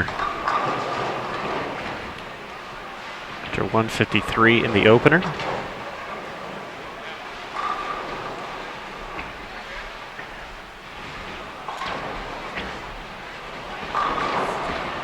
able to get the 4 to fall. So it'll be in the 220s.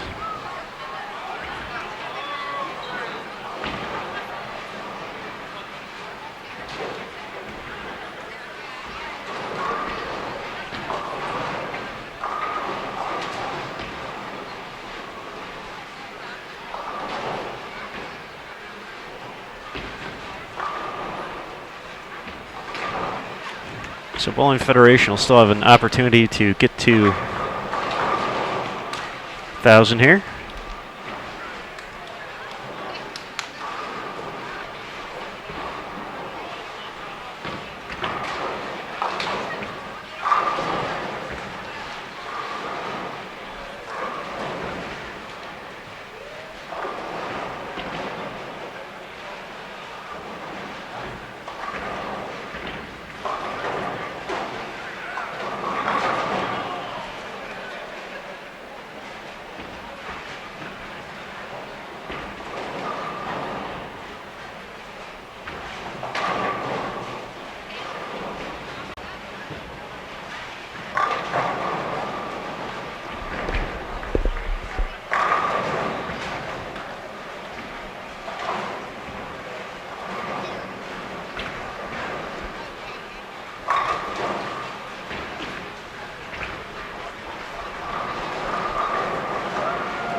.179 for Connor Pickford brings bowlersmart.com to 911.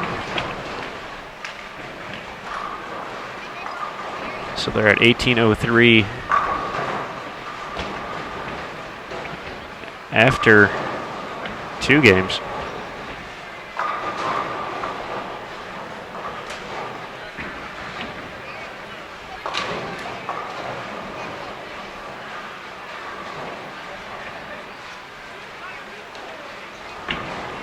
Dave Elm will finish up here for Bowling Federation.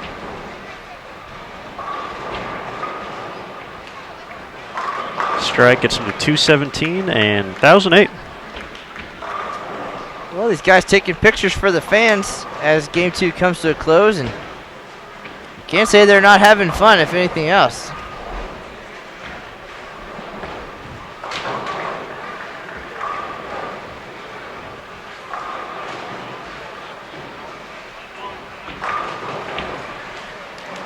So it doesn't look like either team is going to get to that 33-68 number up on top. So, but still a lot of work left to be done. A lot of pins left to get here before they finish up today. Of course, they'll be back tomorrow for doubles and singles.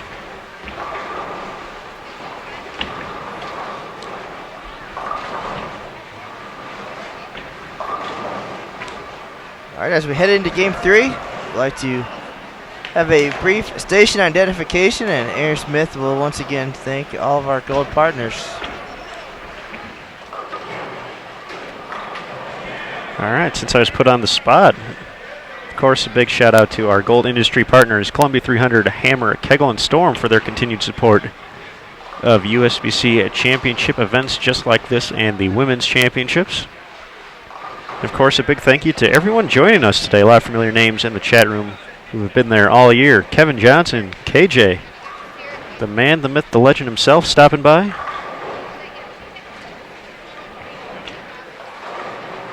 Good buddy Warren Crawford joining us once again. Made his own run at the top of the standings in 2015. His team holding on to 10th place with 31.99. Just a total of 9 teams so far this year have surpassed the 3,200 mark, and only 3 have gotten to 3,300 or higher.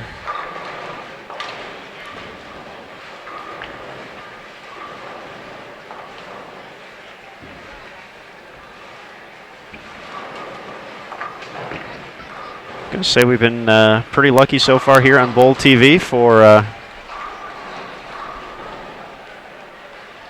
getting to show quite a few of those team performances on the top 10. Team NABR was featured as they made their fun run to the top of the standings. Linden Lakers was also featured for their team event. Lodge Lanes 2 and Lodge Lanes Kids in 4th and tied for 6th. We're on the same pair. High Five Gear earlier in the week. Tell the group of youngsters from the collegiate ranks.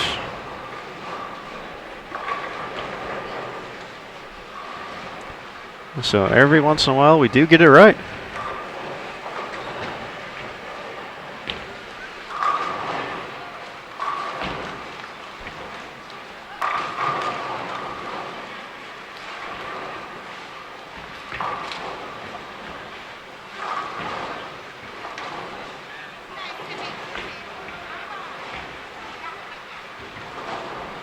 Stepping up in the 10th, the group on lane 6 could still get to 1,200 this game if they struck 14 out of 15 times, but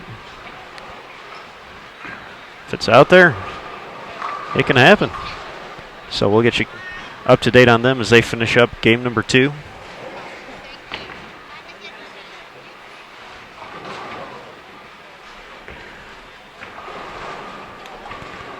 A few guys from the other teams hamming it up here, having a good laugh, enjoying their time here on Bowl TV, as they should.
Question about how many teams are in this Bowlers Mart group. Actually 4 teams this year.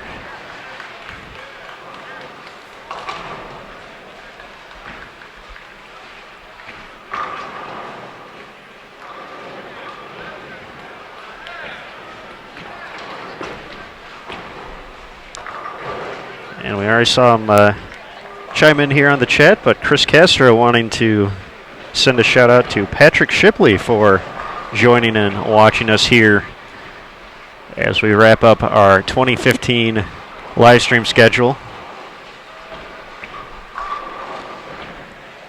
So Patrick, thanks for joining us today, along with everybody for this live stream broadcast and throughout here in 2015. Much appreciated.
All right, so game 3 already in the second frame and things moving along. 892 and 911 for bowlersmart.com, 854 and 1008 for Bowling Federation. So not going to see a new leader on this pair of lanes, but a nice festive way to end the 2015 championship live streaming season.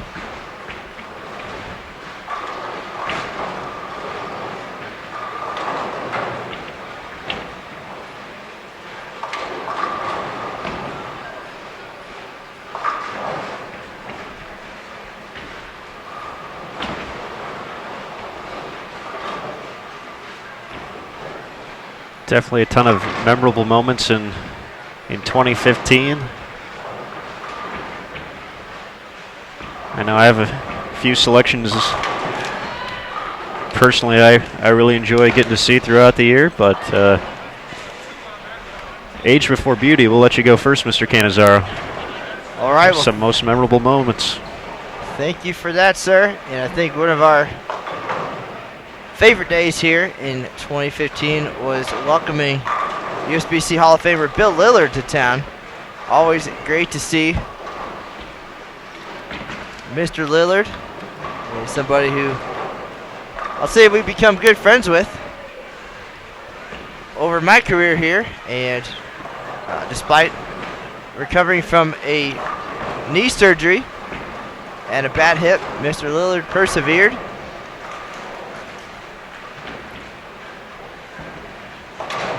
Adapted things a little bit as far as his approach, did a one-step approach, and had an inspirational moment here at the El Paso Convention Center.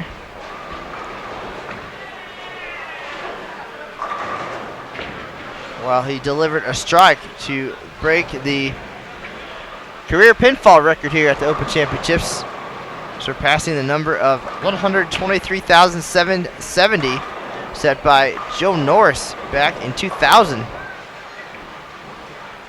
And it took 15 years. Mr. Lillard got there in his 68th consecutive appearance, 124.87, the new number on top of the career pinfall list.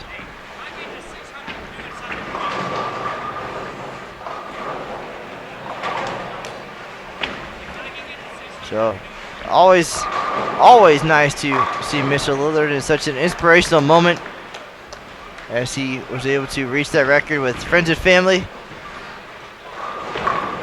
And I believe the first words out of his mouth after knocking down the record-setting pin was, "Where's my lovely bride?" A nice hug and a kiss for Dorothy, who has been there every step of the way through 68 years of competition, 8 Eagles, and so many more accomplishments along the way. So that is my favorite moment of 2015, sir. Now it's your turn. Well, definitely Mr. Lillard's performance. He's got to rank up there among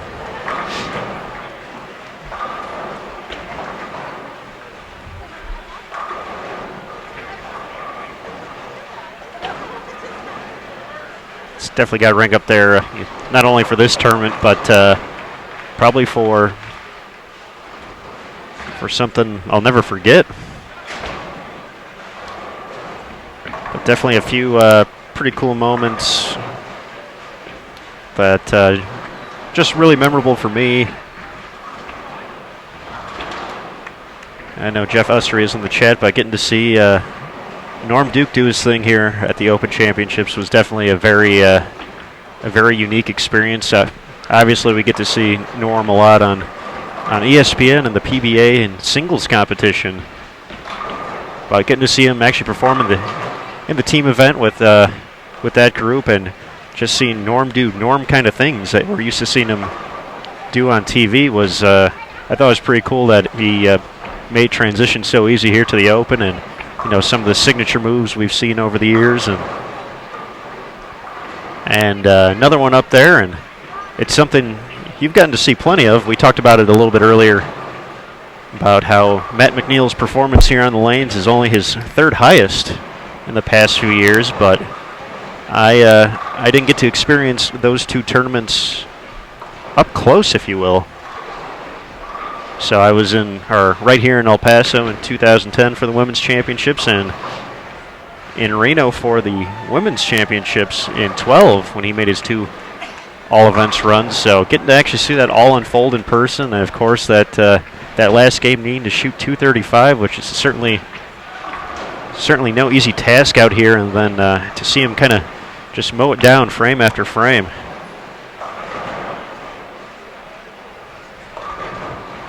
On his way to a 280, and that 22-26 number was just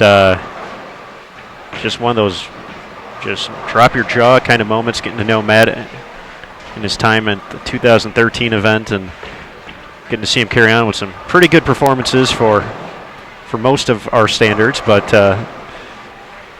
kind of getting to see him break through once again and just put on a show was definitely something quite memorable.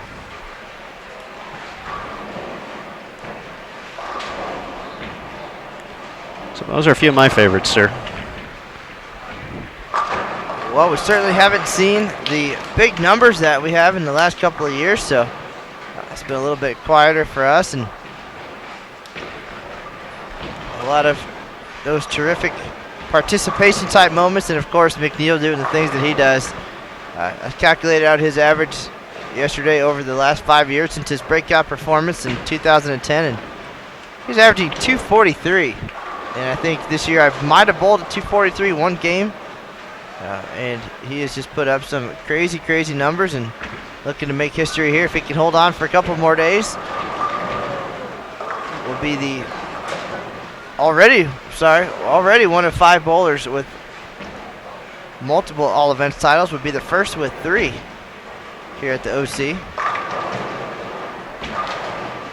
And that would make 4 Eagles at the tender age of 30. He's still a dozen years or even away from Hall of Fame eligibility. And I think by my count, and Aaron's going to spend part of tomorrow double checking some numbers, with this year's event, potentially 13 top 10 finishes for Mr. McNeil since 2010. So hard to talk about this event without mentioning that name, but also pretty cool to see some of our journeymen, our most dedicated bowlers, not just to this event but to the sport, Adam Barta and Rob Gottschall, finally potentially getting a chance at it. Scotty Pohl, also a former Team USA member. He was part of that World Championship team back in 2006 that broke a 30-year drought and claimed the gold medal in the team event at the World. So just one more potential accolade for Mr. Pohl.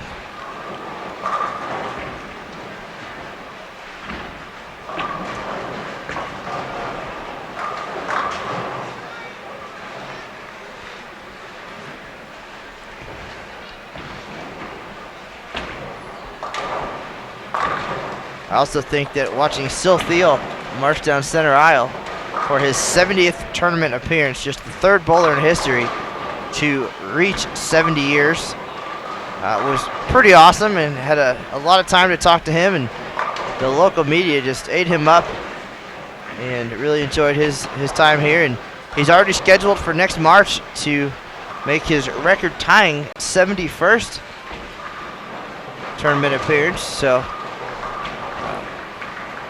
there's some excitement on the horizon, and already some built-in great moments as we head back to the National Bowling Stadium. If you want to be a part of it, there's still time to enter. Just go to bowl.com/openchamp, register for 2016, and that will help lock in your dates and times for the following year in Las Vegas. Yeah, definitely an emotional moment. Sil Thiel making number 70.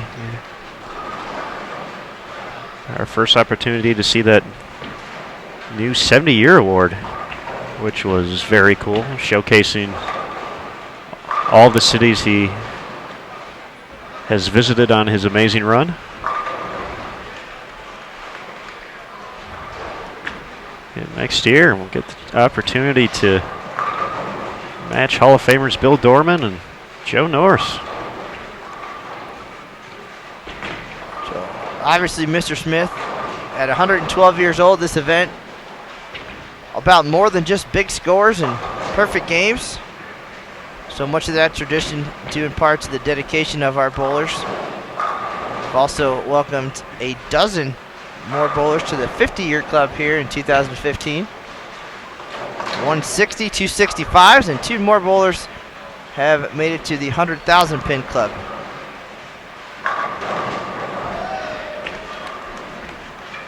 And we talked about Ryan Zagar earlier, in position to win open singles at the Bowlers Journal Championships, but started his OC career with a 21.04 all events total, and well on his way now to the 100,000 pin club.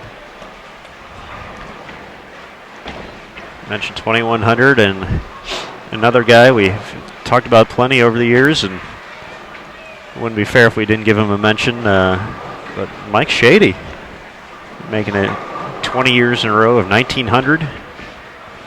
Made another run at a perfect game here in 2015, fell a little bit short. Put together a 290. I'll say it was a 298 this time around. That was a really easy way to get to plus 100. Just do it all in one game. A few strikes on the board here in game number 3. Christian Rogers and Andy Hordecki both starting with the front 4.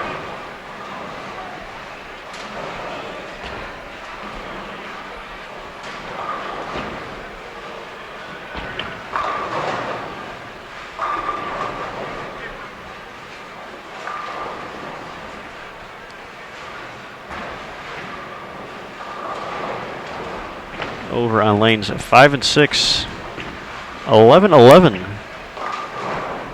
for Andre Fours, Ben Pilardi, Ronnie Fujita, Kyle Sherman, and Chris Vi. So that puts them at plus 30, so they'll need big 1,300 to make a run here. Their crossing team 952, so at just under 1,900.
And Matt, it's hard to believe we've gone nearly the entire broadcast without mentioning the return of the PWBA Tour, just moments away. Count the hours. The tournament will take place, a sold-out field of 80 top players. Will be in Sacramento at Steve Cook's Fireside Bowl for the PWBA Storm Sacramento Open. And you'll actually have to go to Extra Frame to get the PWBA qualifying. Mr. Cannizzaro, you'll get the opportunity to showcase that event in Lubbock in just a few days as well. Certainly no messing around for us, and a lot of folks have asked me, are you excited about the conclusion of the Open Championships, and definitely not. It's just one of those things. Well, it's a little bit hectic at times and keeps us away from actually competing once in a while. It just gives us a chance to experience the history and tradition and be a part of something special, and it will come to an end and it will be sad, and of course there'll be another one right around the corner, but we'll immediately go into that next event. Aaron Smith headed to Junior Gold in the Chicago area, and I will head to the PWBA stop in Lubbock and make a brief stop at home in Fort Worth, and then head to Green Bay to showcase some of our top senior players at the Senior Masters, Senior Championships, which we do cover on bowl.com, and the Super Senior Classic. So the youngsters here in front of us right now at the Open Championships, and some of the experienced players down the road. A lot of great coverage between now and the end of the summer. As you mentioned, coverage of every PWBA event. I'll be at one. Lucas Wiseman will be at the rest. And you can find that on Extra Frame. Everything else will be here on Bowl TV. And kind of the summer and all of our travels will wrap up for both of us actually at the end of August, early September. You will be at the World Bowling Senior Championships, I believe, in Las Vegas. And I will wrap things up at the U.S. Women's Open in New Jersey over Labor Day weekend. So that will be the time that we reflect on a very busy and exciting 2015 tournament season and take a break to enjoy the finer things that the fall has to offer, like Chicago Bears football.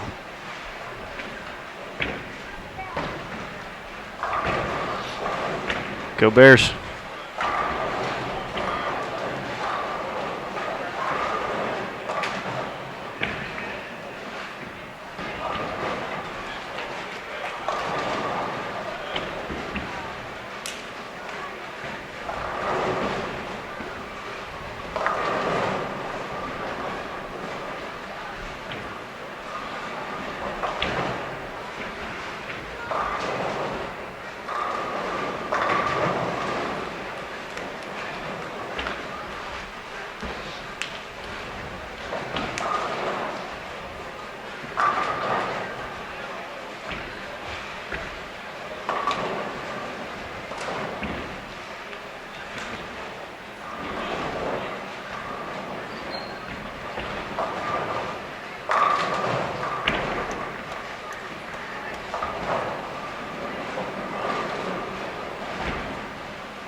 Nice shot there by David Checkle Jr.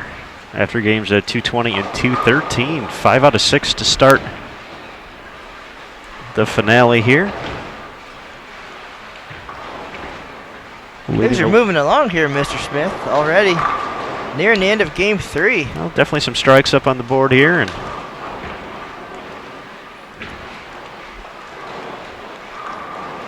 get ready to take down the gear for the final time here in our lavish live streaming area in El Paso. lavish, yes. The penthouse of live streaming.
With Rogers, miscue in the 6th.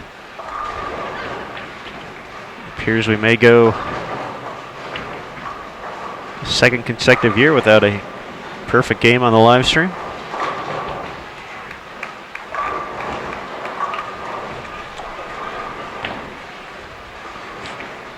Gerald Richards waving to the fans over on 7 and 8.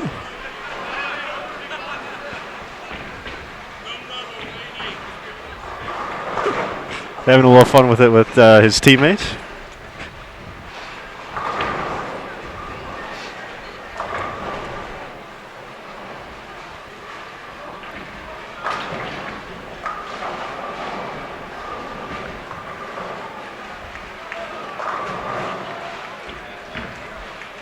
All right, Lords, thank you for joining us and for the kind words. And we'll see you next year here on Bull TV. Just a reminder, folks, as we wind down Game 3 and our final broadcast of the year, let's keep it clean in the chat room.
Looks like Matt McNeil is checking out. I guess he doesn't care that much about Chris Vai and his 790 pace here. I made you look. I've have no idea how those guys are doing overall, but we'll check their score sheets when we're done here. And we can track them for doubles and singles tomorrow. Again, 2 squads, 9 a.m. and 1 p.m. Is this why I'm the numbers guy? Because I have all their scores written down? Well, if in fact you do, then nice work there, Mr. Smith. Otherwise, I think I know where we can find them before tomorrow. So far, high out of the group, making the turn at 437 is Kyle Sherman. Sherman to start off game 3 with 3 spares.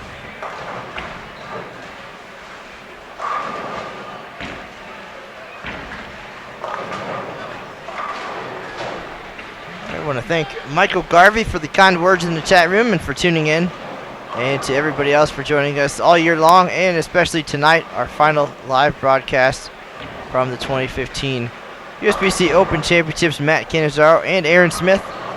If you missed any of the great moments from this year, you can check those out in the archives here on Bowl TV, and don't forget to subscribe to our YouTube channel so you can be in the know and ready for the next broadcast.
All right, so much of the squad wrapping up here.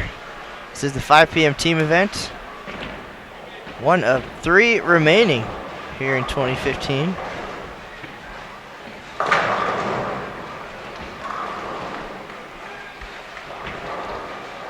So just 7:45 here in El Paso. Plenty of time for Aaron Smith to write down some scores and then go enjoy a night out in the Sun City. Only a few left.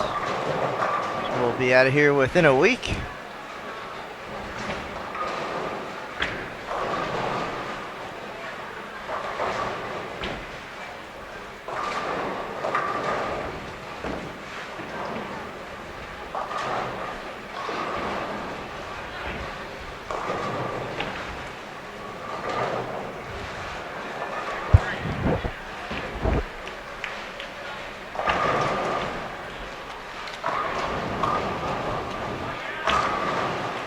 Connor Pickford from way downtown gets the trip 2 for 3 in a row. Probably not the day he was looking for today, but let's see if he can finish it off the right way with a big number and gain some momentum going into doubles and singles tomorrow. It's a little bit different pattern, 39 feet.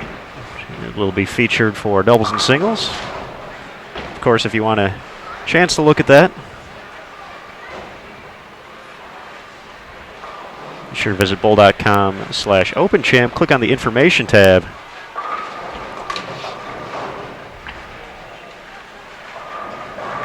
And select lane conditions.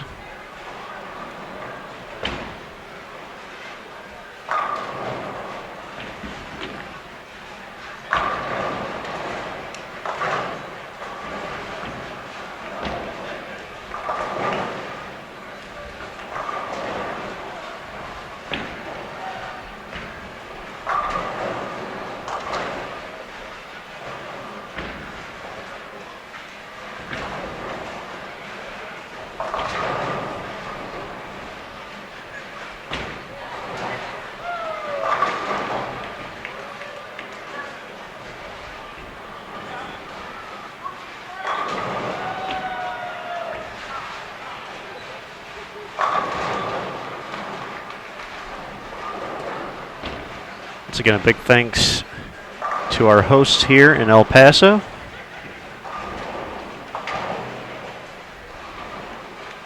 We currently have, it looks like about 12 teams on the squad from Sun City joining us here in the final days. We talked about it a little bit earlier, just how gracious the host city has been in welcoming not only us, but the bowlers as well, and they've been looking forward to it ever since they earned the bid a few years ago.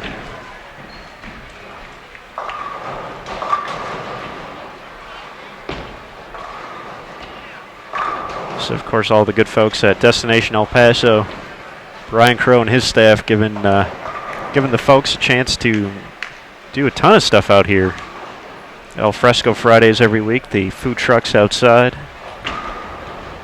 A few festivals along the way. Street Fest just a week ago or so.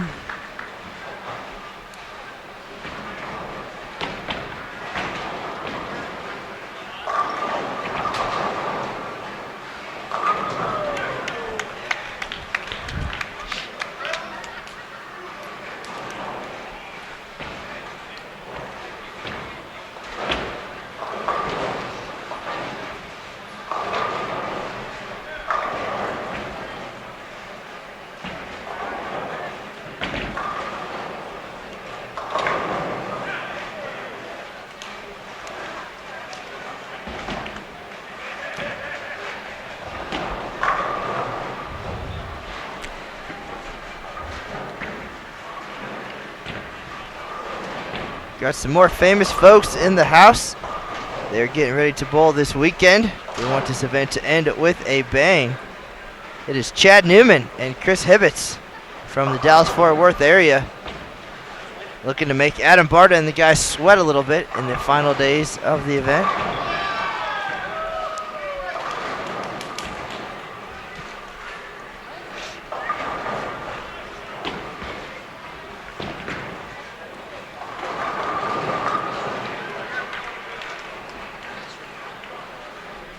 These guys definitely having some fun down the stretch here.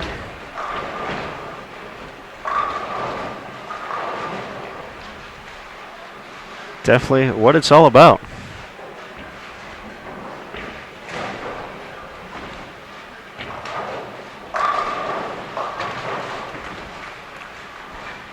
Christian Rogers putting on a solid performance here in the finale. Start with the front five. Great shot there.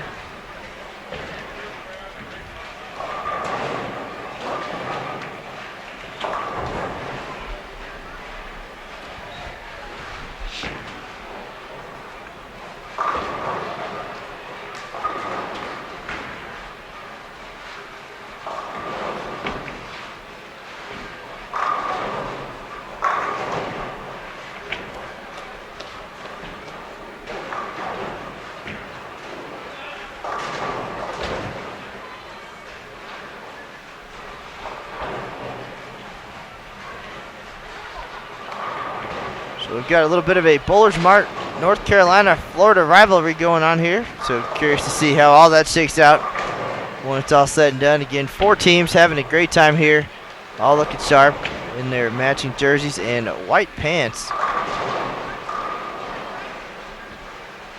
Now, does the white belt carry the same power if you wear white pants? Or is it expected? Or I don't know. These rules aren't written. It's the unwritten rule of the white belt for the extra 11 pins a game, but I can honestly say I don't know how that works with white pants.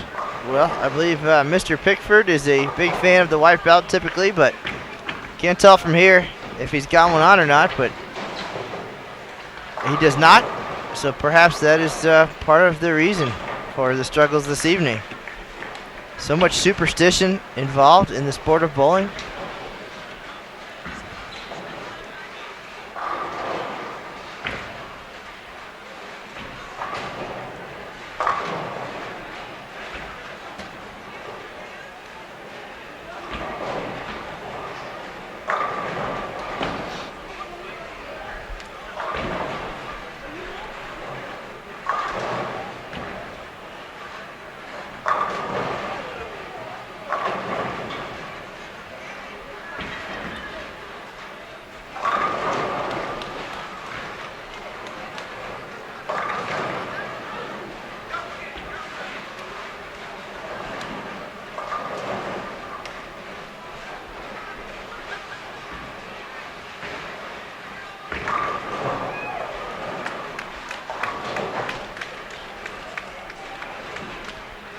Rough start for the group on lane 6. Just a handful of strikes, only one double as they're in the 5th frame, so they could not continue the momentum from game 2 where they shot 11-11.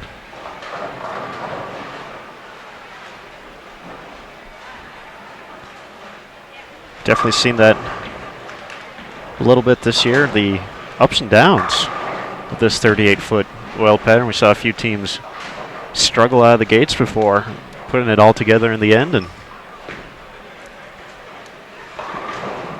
we've seen a few teams come firing out of the gates, surpassing the 1100 mark a few times as well, and seeing that not necessarily go the same way in game 2.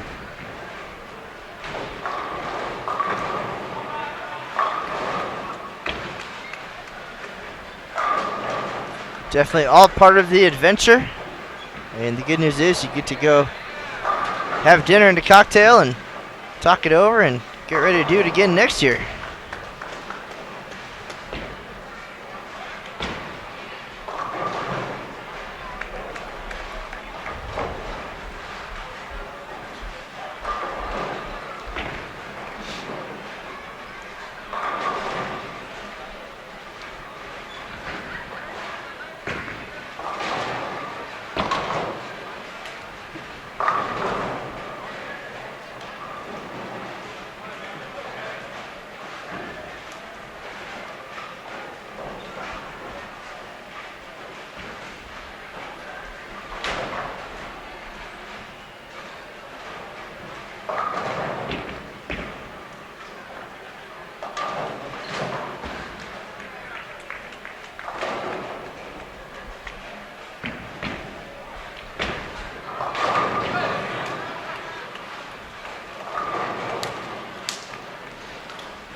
Be sure to visit bowl.com/livestream to see some of the upcoming events here on Bowl TV. We already talked about the PWBA taking place on Extra Frame. Lucas Wiseman handling most of those. Let's cite a brief cameo from Matt Cannizzaro at the Lubbock event coming up sometime next week.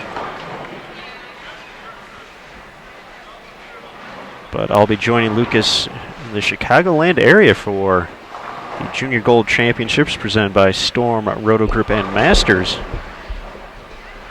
in just a few days. So you'll get to see nearly all that tournament unfold. The finals will be televised and air in August, I believe, on the CBS Sports Network. So a great opportunity for the under 12, under 15, and under 20 competitors. Lucas Wiseman had a release earlier today. 3,100 plus expected to make their way to DuPage County, Illinois. So be sure to look for that on Bowl TV. And then to wrap up July and into August, Matt Cannizzaro and Lucas Wiseman from the Senior Masters. Coverage starting on July 28th. So that coverage will be all the way through on Bowl TV, so be sure to check that out along the way.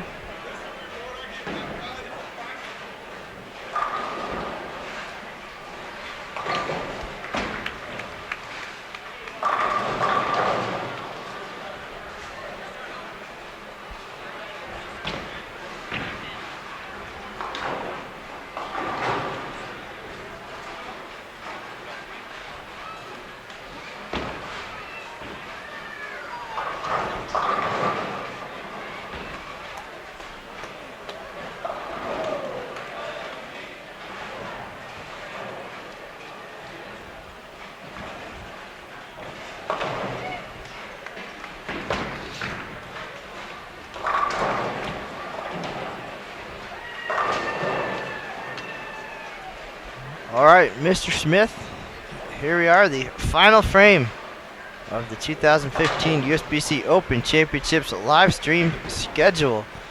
Ed Schuler starting things off on lane number 10. Bowlersmart.com and Bowling Federation with the honors here as we get ready to pack up the gear for the final time. And post-market, Chicago.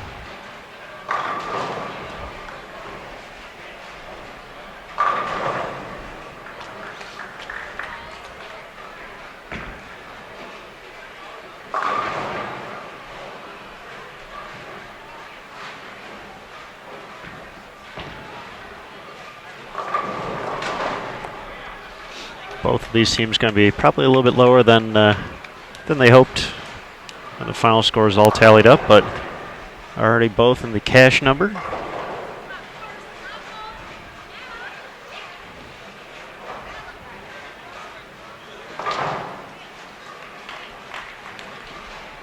So we'll see how much they can tally up here in the 10th.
So an interesting 10th frame so far for Bowlersmart.com. Ed Schuler 7 spare 4. And now Checo with the 210 split.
All right, starting to get a little quiet here. The final 3 pairs of lanes all down here on the low end. Aaron, the left-hander, Mr. Castro. Does he owe you tacos? I think he's going to want to forget about this pretty quickly. There's too many tacos yesterday. Too many or not enough?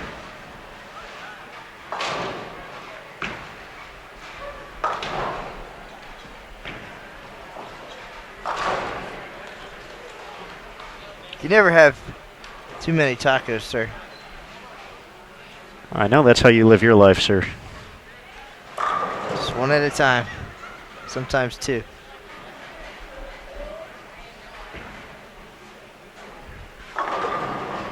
gotta play to your strengths. Like this.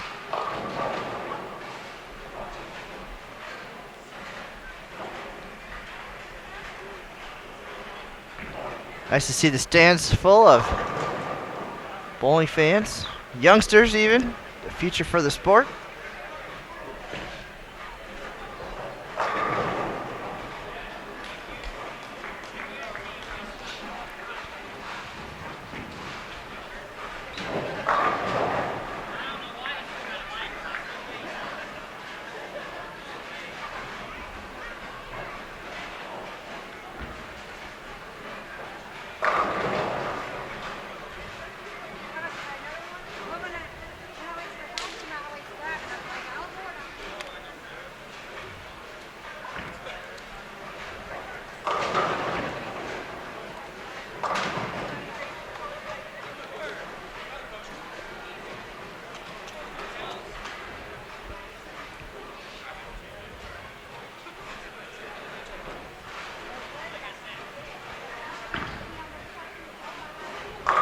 You will have a small lead on Mr. Castro from what you shot in your team event, so we'll see if he hopefully turns it around and finds the same look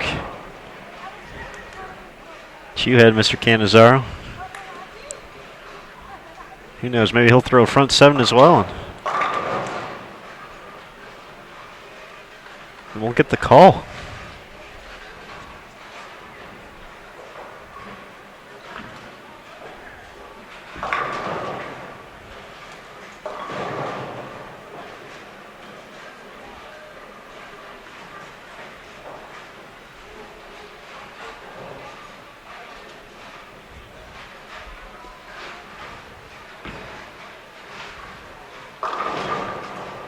I think Andy likes lane 9.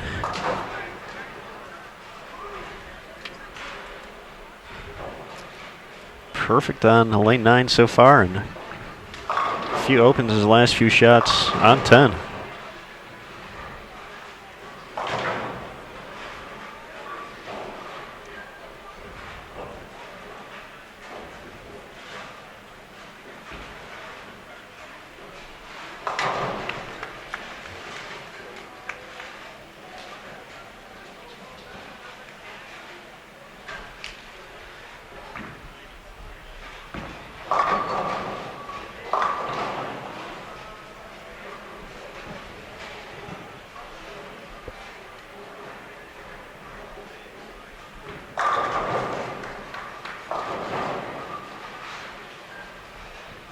So a challenging day for these two teams here.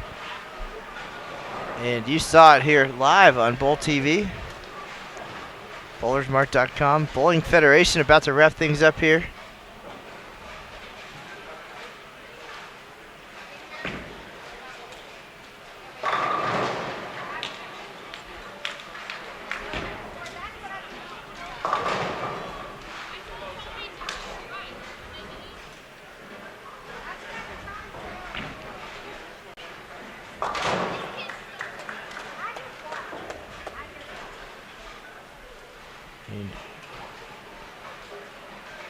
Connor Pickford discussing potential foul.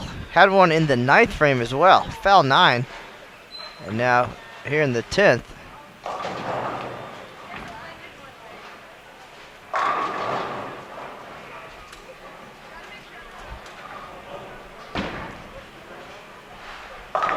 On the bright side, no count lost.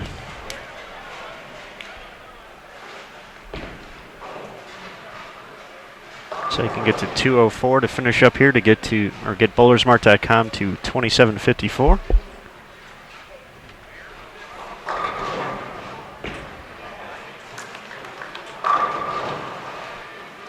Dave Ulm will be the lucky bowler to wrap up our live stream season. So Aaron, when I did talk to Cliff Barnes last night, he asked me what I was setting the bar at for tonight's live stream. I told him that we would be satisfied with 2,800, and that would be a respectable performance here in 2015. 3,000, of course, being a terrific number. 2,800 well in the cash, and they have delivered. 2,800 and change as we wrap things up. Bowlersmart.com just under that number. A couple of miscues there late in the game in the 9th and 10th frames. Should have been there as well.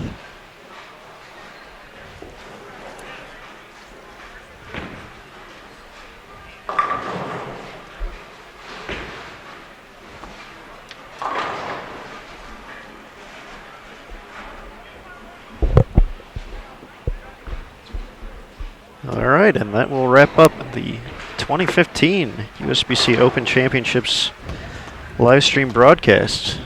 Bowling Federation leading the way today, 28-43, with no real big scores, but a lot of consistent scores across the board. Dave Ulm leading the way, 596.